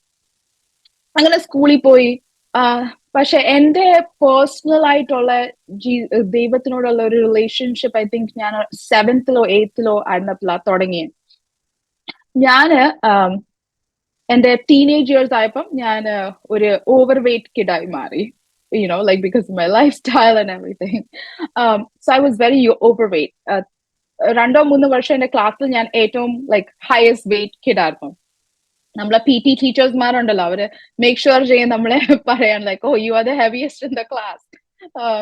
സോ അങ്ങനെ എനിക്ക് ലൈക്ക് എന്റെ ക്ലാസ്സിൽ അങ്ങനെ ഒത്തിരി പിള്ളേര് കിഡ്സ് അവർ ബുളി ചെയ്യും, കളിയാക്കും, കാര്യങ്ങൾ പറയും. പഠിത്തത്തിലും എനിക്ക് വേണ്ടത്രയും എനിക്ക് മുമ്പോട്ട് പോകാൻ പറ്റുന്നില്ലായിരുന്നു. ഞാൻ I was like by God's grace I felt like I was a good kid. Academically നമ്മൾ നല്ലതായിരുന്നു, ബട്ട് വേണ്ട അത്രയും നമുക്ക് പുഷ് ചെയ്ത് ആ ലെവലിൽ എത്താൻ പറ്റുന്നില്ലായിരുന്നു. അപ്പൊ അങ്ങനെ ചില ദിവസങ്ങളിൽ സ്കൂളിൽ നിന്ന് വരുമ്പോൾ ടീനേജേഴ്സുമായിട്ട് നമ്മുടെ ലൈക്ക് ഒത്തിരി ഇമോഷൻസ് ഉണ്ട് നമുക്ക് ഹെവി ആയിട്ട്. അപ്പൊ നമ്മൾ വരുമ്പോൾ ഒരു ഹെവി ഹാർട്ട് ആയിട്ടാണ് നമ്മൾ വരുന്നത്. അത് പിന്നെ എല്ലാ ദിവസവും രാത്രിയില് ഇങ്ങനെ, അപ്പൊ ചർച്ച് വീട്ടിലാണെങ്കിൽ എപ്പോഴും പ്രാർത്ഥനയും ഞങ്ങൾ ചർച്ചിൽ തന്നെ ചർച്ച് ആരാധന, ഇടയ്ക്കുള്ള പ്രാർത്ഥന, ബൈബിൾ സ്റ്റഡി, ഉപവാസ പ്രാർത്ഥന എല്ലാം നമ്മള് ചർച്ചിൽ തന്നെ നടക്കും. അപ്പൊ അതെല്ലാം ആയപ്പോ ഞാൻ ദൈവത്തിനോട് പേഴ്സണൽ കോൺവെർസേഷൻ ആകാൻ തുടങ്ങി. രാത്രിയിൽ കിടക്കുന്നതിന് മുമ്പേ എന്റെ മനസ്സെല്ലാം ഞാൻ ദൈവത്തിന്റെ മുമ്പിൽ ഇങ്ങനെ ഇറക്കി വെക്കാൻ തുടങ്ങി. നമുക്ക് സംസാരിക്കാൻ ഒരു നല്ല ഫ്രണ്ട് വേണം. അങ്ങനെ എനിക്ക് തോന്നേ ആ ലൈഫിൽ ആ സമയത്ത് എന്റെ ഫ്രണ്ട്ഷിപ്പ് ദൈവത്തിനോട് അങ്ങനെ കൂടി വന്നത്. So I was to share എന്തോ ക്ലാസ്സിൽ നടന്ന എന്റെ ആഗ്രഹങ്ങള്. അത് നടന്നപ്പോ പിന്നെ ദൈവം വചനം ലൈക്ക് ചർച്ചിൽ പറയുമ്പോ പണ്ടൊക്കെ പപ്പായും മമ്മിയൊക്കെ ഫോഴ്സ്ഫുള്ളി ജബർദസ്തി നമ്മളെ പിടിച്ചിരുത്തും ചർച്ചില്, like no you have to sit. ഞാനായിരുന്നു ലീഡർ. ഞാൻ പിള്ളേരെല്ലാം വിളിച്ചോണ്ട് ഓരോന്നായി ഇങ്ങനെ സൈൻ ഒക്കെ ചെയ്ത് വെളിയിൽ ചാടാൻ നോക്കും പ്രസംഗത്തിന്റെ സമയത്ത്. പിന്നെ പപ്പ ഒക്കെ ഫോഴ്സ്ഫുള്ളി പറഞ്ഞു, നോ പ്രാർത്ഥനയുടെ സമയം, യു ഹാവ് ടു സിറ്റ്. ചില സമയമൊക്കെ ക്ലാസ്സസ് ഒക്കെ കഴിഞ്ഞ് ക്ഷീണിച്ച് വരും, നമ്മൾ ഞാൻ ഉറക്കം തൂങ്ങിയായിരിക്കും ലൈക്ക് പ്രാർത്ഥനയിൽ ഇരിക്കുന്നത്. നമ്മളെ വീട്ടിലാ പ്രാർത്ഥന, അപ്പൊ നമുക്ക് പോവാതിരിക്കാനോ ഒന്നും പറ്റത്തില്ല. അപ്പൊ പപ്പ പറയില്ല ഇവിടെ ഇരിക്കണം, പ്രാർത്ഥന ലൈക്ക് എല്ലാം കഴിഞ്ഞിട്ടേ ഉള്ളു ബാക്കി കാര്യം. അങ്ങനെ ഒരു ആ സമയത്ത് അതൊക്കെ ഒരു ലൈക്ക് ഓ ഇതെന്തിനാ നമ്മൾ ചെയ്യുന്നതെന്നൊക്കെ തോന്നിയാലും നമ്മൾ കേട്ട് ദൈവവചനം അത് നമ്മളെ മനസ്സിലെപ്പോഴും ഇരിക്കും. അപ്പൊ അങ്ങനെ ദൈവത്തിലുള്ള വിശ്വാസം കൂടി പിന്നെ പപ്പാടെയും മമ്മിയുടെയും ലൈക്ക് സാക്ഷ്യം കേട്ട് അങ്ങനെ ദൈവത്തിനോട് ഓരോരോ കാര്യങ്ങൾ ചോദിച്ച് ലൈക്ക് ദൈവത്തിനോട് ഓരോരോ ആഗ്രഹങ്ങൾ ചോദിക്കാൻ തുടങ്ങി. ആദ്യമേ തുടങ്ങിയപ്പോൾ ക്ലാസ്സിലെ പഠിത്തത്തെ കുറിച്ചൊക്കെ ആയിരുന്നു. ഗോഡ് എനിക്കും ഈ ലെവലിൽ എത്തണം, എനിക്കും അങ്ങനെ എത്തണം. അപ്പൊ ചെറിയ അത്ഭുതങ്ങൾ ഞാൻ കാണാൻ തുടങ്ങി, ചെറിയ മാറ്റങ്ങൾ ഞാൻ കാണാൻ തുടങ്ങി. അങ്ങനെ വിശ്വാസം കൂടി വരാൻ തുടങ്ങി. ആ സമയത്ത് 8th 9th ഒക്കെ ആകുമ്പോ എല്ലാരും പറയാൻ തുടങ്ങി, ഓക്കെ വാട്ട്സ് നെക്സ്റ്റ്. ഇവിടെ കോളേജിൽ ഇപ്പൊ 10th വരുന്നുണ്ട്, SSC ലൈക്ക് പഠിക്കണം, നല്ല മാർക്സ് വേണം, നല്ല കോളേജിൽ പോകണം. അപ്പൊ എല്ലാരും നമ്മളെ ഗോൾസിനെ കുറിച്ച് സംസാരിക്കാൻ തുടങ്ങും. അപ്പൊ അപ്പോഴും എന്റെ ആഗ്രഹം തന്നെയായിരുന്നു, എനിക്ക് പൈലറ്റ് ആകണം. പക്ഷെ അതൊരു വലിയ ലൈക്ക് നമുക്ക് താങ്ങാൻ പറ്റാത്ത ആഗ്രഹമാണ്. അത് കുറച്ച് കഴിഞ്ഞിട്ട് ഇങ്ങനെ മനസ്സിലാക്കാൻ തുടങ്ങി. ലൈക്ക് ആ സമയത്ത് നമുക്ക് അറിയത്തില്ലായിരുന്നു. നമ്മൾ വിചാരിച്ചു ഏതിലും എല്ലാ പിള്ളേരും പഠിക്കാൻ പോകുന്ന പോലെ ഇതിൽ നോർമൽ കോളേജിൽ പോയാൽ മതി, അങ്ങനെ പഠിക്കാൻ നല്ലതാണെങ്കിൽ പഠിച്ച് ഹാർഡ് വർക്ക് ചെയ്തില്ല. അതിന്റെ എക്സ്പെൻസ് ഒന്നും നമ്മൾ നോക്കിയില്ല. അതിന്റെ പുറകിൽ വന്ന വേറെ ലൈക്ക് ഒത്തിരി സ്റ്റെപ്സ് ഉണ്ട്, അതൊന്നും നമ്മൾ നോക്കിയില്ല. One of the important things is medical, ഇതെല്ലാം അതൊന്നും അറിയത്തില്ല. കാരണം ചോദിക്കാനും പറയാനും ആരും ഇല്ല ആ സമയത്ത്. ഇപ്പോഴത്തെ പോലല്ല. ലൈക്ക് ഞാനിപ്പോ എന്റെ അടുത്ത് വന്ന പിള്ളേരെല്ലാം പറയും, ഇപ്പൊ എത്ര റീസോഴ്സസ് ആ എല്ലാവർക്കും. ഗൂഗിൾ അടിച്ചാൽ മതി, ഓർ ലൈക്ക് നമ്മൾ അടുത്ത് നോക്കിയാൽ മതി, ആരെയും നമുക്ക് കണ്ടുപിടിക്കാം ഈ ഫീൽഡിൽ പോകുന്ന ഒരാളെ. ആ സമയത്ത് അങ്ങനെ ആരും ഇല്ലായിരുന്നു. പിന്നെ ലക്കിലി ഞങ്ങളെ ചർച്ചിൽ വരുന്ന ഒരു ആന്റിയുടെ മോൻ, I think he was trying four air force, try ചെയ്യുമായിരുന്നു. അപ്പൊ അങ്ങനത്തെ ഇച്ചിരി പ്രീ നോളജ് ഒക്കെ നമ്മൾ പറഞ്ഞത്, ഹേ ബിഫോർ യു ഗോ ഒരു മെഡിക്കൽ ഒക്കെ എടുക്കണം എന്നൊക്കെ പറഞ്ഞു. ഓക്കെ 10th എന്തായാലും ആകട്ടെ, നമ്മൾ നോക്കാം. പക്ഷെ ആദ്യത്തെ പ്രാവശ്യം നമുക്കിത് ചെയ്തെടുക്കാന്നുള്ള ഒരു എനിക്കൊരു വിശ്വാസം വന്നത് ഒരു ദിവസം ഉച്ചയ്ക്ക് എന്റെ മമ്മി ഇങ്ങനെ ഉച്ചയ്ക്ക് ഇരുന്ന് പേപ്പർ എല്ലാം അടിച്ചു ലൈക്ക് ഫുൾ വായിച്ചു തീർക്കുന്ന ആളാ. ഒരു ദിവസം ഞാൻ ഇങ്ങനെ കിടന്നുകൊണ്ടിരുന്ന മമ്മി എന്റെ അടുത്ത് വന്ന ഒരു കട്ടിങ് ആയിട്ട് വന്നു. ഞാനൊരു പേപ്പർ കട്ടിങ് ആയിട്ട് വന്നപ്പോൾ ഞാൻ നോക്കിയപ്പോ അതൊരു ഫ്ലൈയിങ് സ്കൂളിന്റെയാ ഒരു അഡ്വർടൈസ്മെന്റ്. എന്നിട്ട് പറഞ്ഞ ഇത് നോക്കി, ഇത് ഇന്നത്തെ പേപ്പറിലുണ്ടായിരുന്നു, ഇത് വെക്കും, നിനക്ക് ആവശ്യം വരും ചിലപ്പം. അങ്ങനത്തെ ഒരു വാക്കിട്ട് പറഞ്ഞു, നമുക്ക് അത്രയും അസാധ്യമായതൊന്നും അല്ല. അപ്പൊ നമുക്കൊന്ന് ട്രൈ ചെയ്യാം. നമുക്കൊന്ന് ഒരു ലൈക്ക് ട്രൈ ചെയ്യാം. പക്ഷെ വേറെ ഒരു കാര്യമാണ് പപ്പായും മമ്മിയും എന്നോട് എപ്പോഴും പറഞ്ഞ്, നമ്മളുടെ ആഗ്രഹങ്ങളെല്ലാം ദൈവത്തിന് കൊടുക്കുക. എന്നിട്ട് ദൈവം എന്തോ പറയുന്നത് അതനുസരിച്ച് പോവാം. മാനസികമായി എനിക്കറിയാം എന്റെ പപ്പായും മമ്മിയും വലിയ താല്പര്യം ഇല്ലായിരുന്നു. കാരണം അവർ നോക്കുമ്പോഴും എല്ലാം നോർമൽ, ലൈക്ക് ഇത് നമുക്ക് ലൈക്ക് താങ്ങാൻ പറ്റാത്ത ഒരു ഫീൽഡാ. നമുക്ക് ആരെ അറിയത്തില്ല, ഇതിന്റെ ഫ്യൂച്ചർ എന്തായിത്തീരും നമുക്ക് അറിയത്തില്ല, നമ്മൾ എങ്ങനെ ഇതിന് പേ ചെയ്യുമെന്ന് അറിയത്തില്ല. പക്ഷെ അതൊന്നും എന്നോട് പറയാതെ അവരെന്നോട് പറഞ്ഞു, എന്റെ മമ്മി, ഞാൻ 10th എക്സാം പ്രിപ്പയർ ചെയ്തോണ്ടപ്പോ എന്റെ മമ്മിയോട് ഞാൻ പറഞ്ഞു, നീ പ്രാർത്ഥിക്കുക, നീ എല്ലാ വീക്കെൻഡും നിനക്ക് സമയം കിട്ടുമ്പോൾ നീ ഈ ആഗ്രഹം ദൈവത്തിന്, എന്നിട്ട് ദൈവം എന്തുവാ പറയുന്നത് അത് കേൾക്കാം. അപ്പൊ ഞാൻ ആക്ച്വലി സീരിയസ്ലി പ്രാർത്ഥിക്കാൻ തുടങ്ങി. ഓൾമോസ്റ്റ് നമ്മൾ 9th 10th ആവുമ്പോൾ നമ്മൾ ഒരു മെച്ചുവർ ആവും. ലൈക്ക് ഓക്കെ, നമുക്ക് എന്തോ റിയലിസ്റ്റിക് എന്തോ അതാ ചെയ്യണ്ടേ. എന്റെ കൂടെ വേറെ സ്കൂളിൽ പിള്ളേരും ഉണ്ടായിരുന്നു ഇങ്ങനെ പറയുന്ന അവർക്ക് പൈലറ്റ് ആകണമെന്നൊക്കെ, 2-3 പിള്ളേര്. അപ്പം ഞാൻ ഇങ്ങനെ പ്രാർത്ഥിക്കാൻ തുടങ്ങി, എനിക്ക് കിട്ടിയ സമയമല്ല. എന്നിട്ട് ഞാൻ ദൈവത്തിനോട് പറഞ്ഞു, ഗോഡ്, എനിക്കൊരു ക്ലിയർ ആൻസർ വേണം. ബിക്കോസ് എനിക്ക് ലൈക്ക് എനിക്ക് ഞാൻ ഇത് പറഞ്ഞുകൊണ്ട് നടന്നിട്ട് എനിക്ക് പിന്നെ ഇത് നിന്റെ ആഗ്രഹമല്ല, ഇത് നടക്കത്തില്ല, അതിന്റെ ഒരു ഷെയിമോ അതൊന്നും എനിക്ക് വേണ്ട. പ്ലസ് ലൈക്ക് റീസോഴ്സസും വേസ്റ്റ് ആക്കാനൊന്നും ഇല്ല. സോ ഒരു ദിവസം ഞാൻ ഇങ്ങനെ രാത്രി ഭയങ്കരമായിട്ട് പ്രാർത്ഥിച്ചുകൊണ്ട് കിടന്നു. അതാ എന്റെ ആദ്യത്തെ ഒരു കോൺഫർമേഷൻ. അപ്പൊ ഞാൻ രാവിലെ എഴുന്നേറ്റ്, ഈ ആൾക്കാർ പറയത്തില്ല വെളുപ്പിനെ കാണുന്ന സ്വപ്നം സത്യമാണെന്നൊക്കെ. അപ്പൊ ഞാൻ ആ സമയത്ത് അതൊക്കെ ലൈക്ക് ഫുള്ളി ബിലീവ് ചെയ്യുമായിരുന്നു. അപ്പൊ ഞാൻ എഴുന്നേറ്റത് ഒരു നല്ല സ്വപ്നം കണ്ട ആ ദിവസം രാവിലെ. ഞാൻ ഇങ്ങനെ ഷൂ ഇടുന്നു, പാന്റ് ഇടുന്നു, ബക്കിൾ ഇടുന്നു, പിന്നെ ലാസ്റ്റ് കണ്ണാടിയുടെ മുമ്പിൽ വന്ന് ഇങ്ങനെ ഫുൾ മൂവി സ്റ്റൈലിൽ ഇങ്ങനെ ഹാറ്റ് ഇടുന്നു. അപ്പൊ അതൊക്കെ കണ്ടപ്പോൾ പൈലറ്റിന്റെ യൂണിഫോം പോലെയായി. അപ്പൊ ഞാൻ ഭയങ്കര എക്സൈറ്റഡ് ആയി. ഞാൻ മമ്മിയോട് പറഞ്ഞു, മമ്മി ഞാൻ സ്വപ്നം കണ്ടു, ഞാൻ പൈലറ്റ് ആകുന്നൊക്കെ. അങ്ങനെ ഞാൻ പറഞ്ഞു, ഓക്കെ, അത് കൺഫർമേഷനാ. ബട്ട് പിന്നെ നമ്മൾ ആൾക്കാരുടെ വാക്കുകളൊക്കെ കേൾക്കും, ലൈക്ക് ഓരോരുത്തരും നമ്മളെ കളിയാക്കും, സ്കൂളിലാണെങ്കിലും വെളിയിലാണെങ്കിലും ഒക്കെ. അപ്പൊ നമ്മളൊരു ഡിസ്ഹാർട്ട് ഉണ്ടാവും. നമ്മൾ ഇത് നമുക്കറിയത്തില്ല നടക്കുമോ ഇല്ലയോ എന്ന്. പിന്നെ ഉപവാസ പ്രാർത്ഥനയിൽ ഒരു പ്രാവശ്യം പപ്പായിൽ കൂടെ തന്നെ ദൈവം സംസാരിച്ചു. പിന്നെ വേറെ ദേവദാസങ്ങളോട് ദൈവം സംസാരിച്ചു. അങ്ങനെ കുറെ കോൺഫർമേഷൻ കിട്ടി. അപ്പൊ ദൈവം തന്നെ ഒരു വാക്കാണ്, delight your self in the Lord and he will give you the desires of your heart. ആ ഒരു വാക്ക് ഞാൻ മുറുകെ പിടിച്ചു. ലൈക്ക് നമ്മുടെ ആഗ്രഹങ്ങളെ ദൈവത്തിന്റെ സന്നിധിയിൽ വെക്കുക. ദൈവം നല്ല ആഗ്രഹങ്ങളെ എല്ലാം ദൈവം സാധിക്കും. അപ്പൊ ഞാൻ പ്രാർത്ഥിക്കുമായിരുന്നു, കർത്താവേ, ലൈക്ക് ഇതൊരു വലിയ ആഗ്രഹം, പക്ഷെ ഇത് സാധിച്ചാല് നിന്റെ നാമം തന്നെ മഹത്വമാവും. ഒരു പാവപ്പെട്ട ദേവദാസന്റെ മോള് പൈലറ്റ് ആയാല് ലൈക്ക് ആർക്കാ മഹത്വം കിട്ടാൻ പോകുന്നേ? ലൈക്ക് അങ്ങനെ ദൈവത്തിനോട് ഒരു കോൺവെർസേഷൻ ഒക്കെ ഉണ്ടാവും, like deal kind of conversations. അങ്ങനെ 10th ക്ലാസ്സിൽ വലിയ ആഗ്രഹത്തോടെ പഠിച്ചുകൊണ്ടിരുന്നപ്പോ എനിക്ക് നവംബർ എങ്ങാണ്ടായപ്പോ, മാർച്ചിലാ എക്സാം, അപ്പൊ നവംബർ ആയപ്പോ ഒരു ഭയങ്കരമായ വൈറൽ ഫീവർ എനിക്ക് വന്നു. ഒരു ദിവസം ക്ലാസ്സസിൽ നിന്ന് വീട്ടിൽ വന്നപ്പോ ഭയങ്കര തലവേദനയായി. അതങ്ങനെ കംപ്ലീറ്റ്ലി അങ്ങ് ഡൗൺ ആക്കി കുറച്ച് ദിവസത്തേക്ക്. അങ്ങനത്തെ ആ വൈറൽ ഫീവർ ത്രൂ കഴിഞ്ഞപ്പോ ഒരു ബ്ലഡ് വർക്ക് നടന്നപ്പം അതിനകത്ത് എനിക്കൊരു ഫിസിക്കൽ കണ്ടീഷൻ, ഡോക്ടർ പറഞ്ഞു എനിക്കൊരു ഒരു ഫിസിക്കൽ കണ്ടീഷൻ ഉണ്ട്, അത് ഇതുവരെ കാണാൻ പറ്റാത്ത ആ ബ്ലഡ് വർക്കിൽ ഉണ്ടായിരുന്നു. പക്ഷെ എന്റെ ആദ്യത്തെ ചിന്ത പുള്ളിയോട് അത് പറഞ്ഞപ്പോ, അത് one of the most disqualifying factors ആ പൈലറ്റ് ആകാൻ വേണ്ടി. അവർ ഫൈനലി അത് ഡിറ്റർമിൻ ചെയ്തു, എനിക്ക് അങ്ങനെ ഉണ്ട്. സോ എന്നെ സ്പെഷ്യലിസ്റ്റിനടുത്ത് അയച്ചു. ആ സ്പെഷ്യലിസ്റ്റ് എനിക്ക് മെഡിക്കേഷൻസ് ഒക്കെ തന്നു. എന്നിട്ട് എന്നോട് പറഞ്ഞു, ഇങ്ങനൊക്കെ പോയാലേ പറ്റത്തുള്ളൂ. എന്നിട്ട് എനിക്ക് ഇപ്പോഴും ഓർമ്മയുണ്ട്, ആ സ്പെഷ്യലിസ്റ്റ് ആ ദിവസം ഞാൻ 14 or 15 അങ്ങനെ എങ്ങാണ്ടേ ഉള്ളു. ആ സമയത്ത് പറഞ്ഞു, മെഡിക്കേഷൻസ് ഒക്കെ ആയിട്ട് പോയാൽ കുഴപ്പമില്ല, എല്ലാം മാനേജ് ചെയ്ത് പോവാം. Like later in your life you have problems when you might want to have a kid. Like babies ഒക്കെ ഉണ്ടാകുന്ന സമയത്ത് സ്പെഷ്യലി ഇതൊക്കെ ചെയ്യണമെന്നൊക്കെ പറഞ്ഞു. ആ സമയത്ത് ഞാൻ ആ ഡോക്ടറിന്റെ ഓഫീസിൽ നിന്ന് ഒരു മനസ്സിങ്ങനെ തകർന്ന രീതിയിൽ ഇരുന്ന്, അയാൾ പറഞ്ഞൊന്നും ഞാൻ ആക്ച്വലി കേട്ടില്ല. അയാൾ എന്തൊക്കെയായിരുന്നു എന്നോട് പറഞ്ഞത്. എനിക്ക് ആകെ ഒരു കാര്യമുള്ളായിരുന്നു, കർത്താവ് എന്റെ സ്വപ്നം തുടങ്ങുന്നതിന് മുമ്പേ തന്നെ ഇറ്റ്സ് ഓവർ. അപ്പൊ വീട്ടിൽ വന്നു, നമ്മൾ റിയലിസ്റ്റിക്കലി തിങ്ക് ചെയ്തു. ഞാൻ എന്റെ എൻട്രൻസിന് പഠിക്കാൻ തുടങ്ങി. ബിക്കോസ് ഇതാകത്തില്ല ഇനിയും മെഡിക്കലോ എഞ്ചിനീയറിംഗോ എല്ലാം അതിന് എൻട്രൻസിന് പഠിക്കണം. സോ അങ്ങനെ 10th എല്ലാം കഴിഞ്ഞു, 11th പോയി. ഞാൻ കോളേജിൽ പോവായിരുന്നു. ഞാൻ അന്തേരി ഭവൻസ് കോളേജിലാണ് ഞാൻ പഠിച്ചത്. ഞങ്ങൾ ഈസ്റ്റിലായിരുന്നു താമസിക്കുന്നത്. അപ്പൊ ഞങ്ങൾ വെസ്റ്റിലോട്ട് പോകണം. Bhavans is in Andheri west. So അവിടുന്ന് പോകുമ്പോൾ എപ്പോഴും ഞാനും എന്റെ ഫ്രണ്ടും കൂടെ റെയിൽവേ സ്റ്റേഷനിൽ ചെന്നിട്ട് അവിടുന്ന് ബ്രിഡ്ജ് കയറി വെസ്റ്റിൽ ഇറങ്ങി അവിടുന്ന് ബസ് എടുത്തായിരുന്നു കോളേജിൽ പോകുന്നത്. അപ്പൊ വെസ്റ്റ് സൈഡിൽ നമ്മള് ബസ് സ്റ്റോപ്പിൽ നിന്ന് ഞങ്ങൾ റെയിൽവേ സ്റ്റേഷനിൽ നിന്ന് ബസ് സ്റ്റോപ്പിൽ പോകുന്ന വഴിക്ക്, ഇത് ആക്ച്വലി ഞാൻ ലേറ്ററിലാണ് കണ്ടേ. പക്ഷെ എല്ലാ ദിവസവും രാത്രി ഞാൻ സെയിം വന്ന് അങ്ങ് ഭയങ്കരം ലൈക്ക് ഇത്തിരി വിഷമത്തോടെ അങ്ങ് കരയുമായിരുന്നു ഇത് അറിഞ്ഞു. ഞാൻ പറഞ്ഞു, കർത്താവ് എനിക്കറിയാം, ഓക്കെ നിന്റെ ഹിതവാ ഇത്, എനിക്ക് may be this is your way of saying no, you know may be this is not a desire you want, but I really wanted this, അങ്ങനെ ഞാൻ പ്രാർത്ഥിക്കുമായിരുന്നു ദൈവസന്നിധിയിൽ. പക്ഷെ പിന്നെ ഞാൻ പറയാം, ദൈവം ഞാൻ പ്രാർത്ഥിച്ചപ്പോൾ ഒക്കെ നീ എന്നോട് പറഞ്ഞു ഇത് നീ എനിക്ക് സാധിച്ചു തരും, പിന്നെ ഇതെന്താ എനിക്ക് ഇങ്ങനെ വന്നേ, അങ്ങനെ ഞാൻ പറയുമായിരുന്നു. ബട്ട് റിയലിസ്റ്റിക്കലി രാവിലെ എഴുന്നേക്കും, നമ്മൾ പോകണം, നമുക്ക് ചെയ്യേണ്ടത് നമ്മൾ ചെയ്യണം. I was like, I need to study and all. അപ്പൊ ഒരു ദിവസം ഞാൻ ഇങ്ങനെ പോയപ്പോ ഞാൻ മേളിലോട്ട് നോക്കിയപ്പോ അവിടെ ഒരു ഡോക്ടേഴ്സ് ഓഫീസ് ഉണ്ടായിരുന്നു. ഈ AME, ഇവിടെ AME എന്ന് പറയും, ഏവിയേഷൻ മെഡിക്കൽ എക്സാമിനർ. പക്ഷെ അവിടെ ഇങ്ങനെ എഴുതി വെച്ചിട്ടുണ്ടായിരുന്നു അതിന്റെ ഈക്വൽ. അപ്പൊ എനിക്ക് മനസ്സിലായി അത് പൈലറ്റ്സിന്റെ ഡോക്ടറാണ്.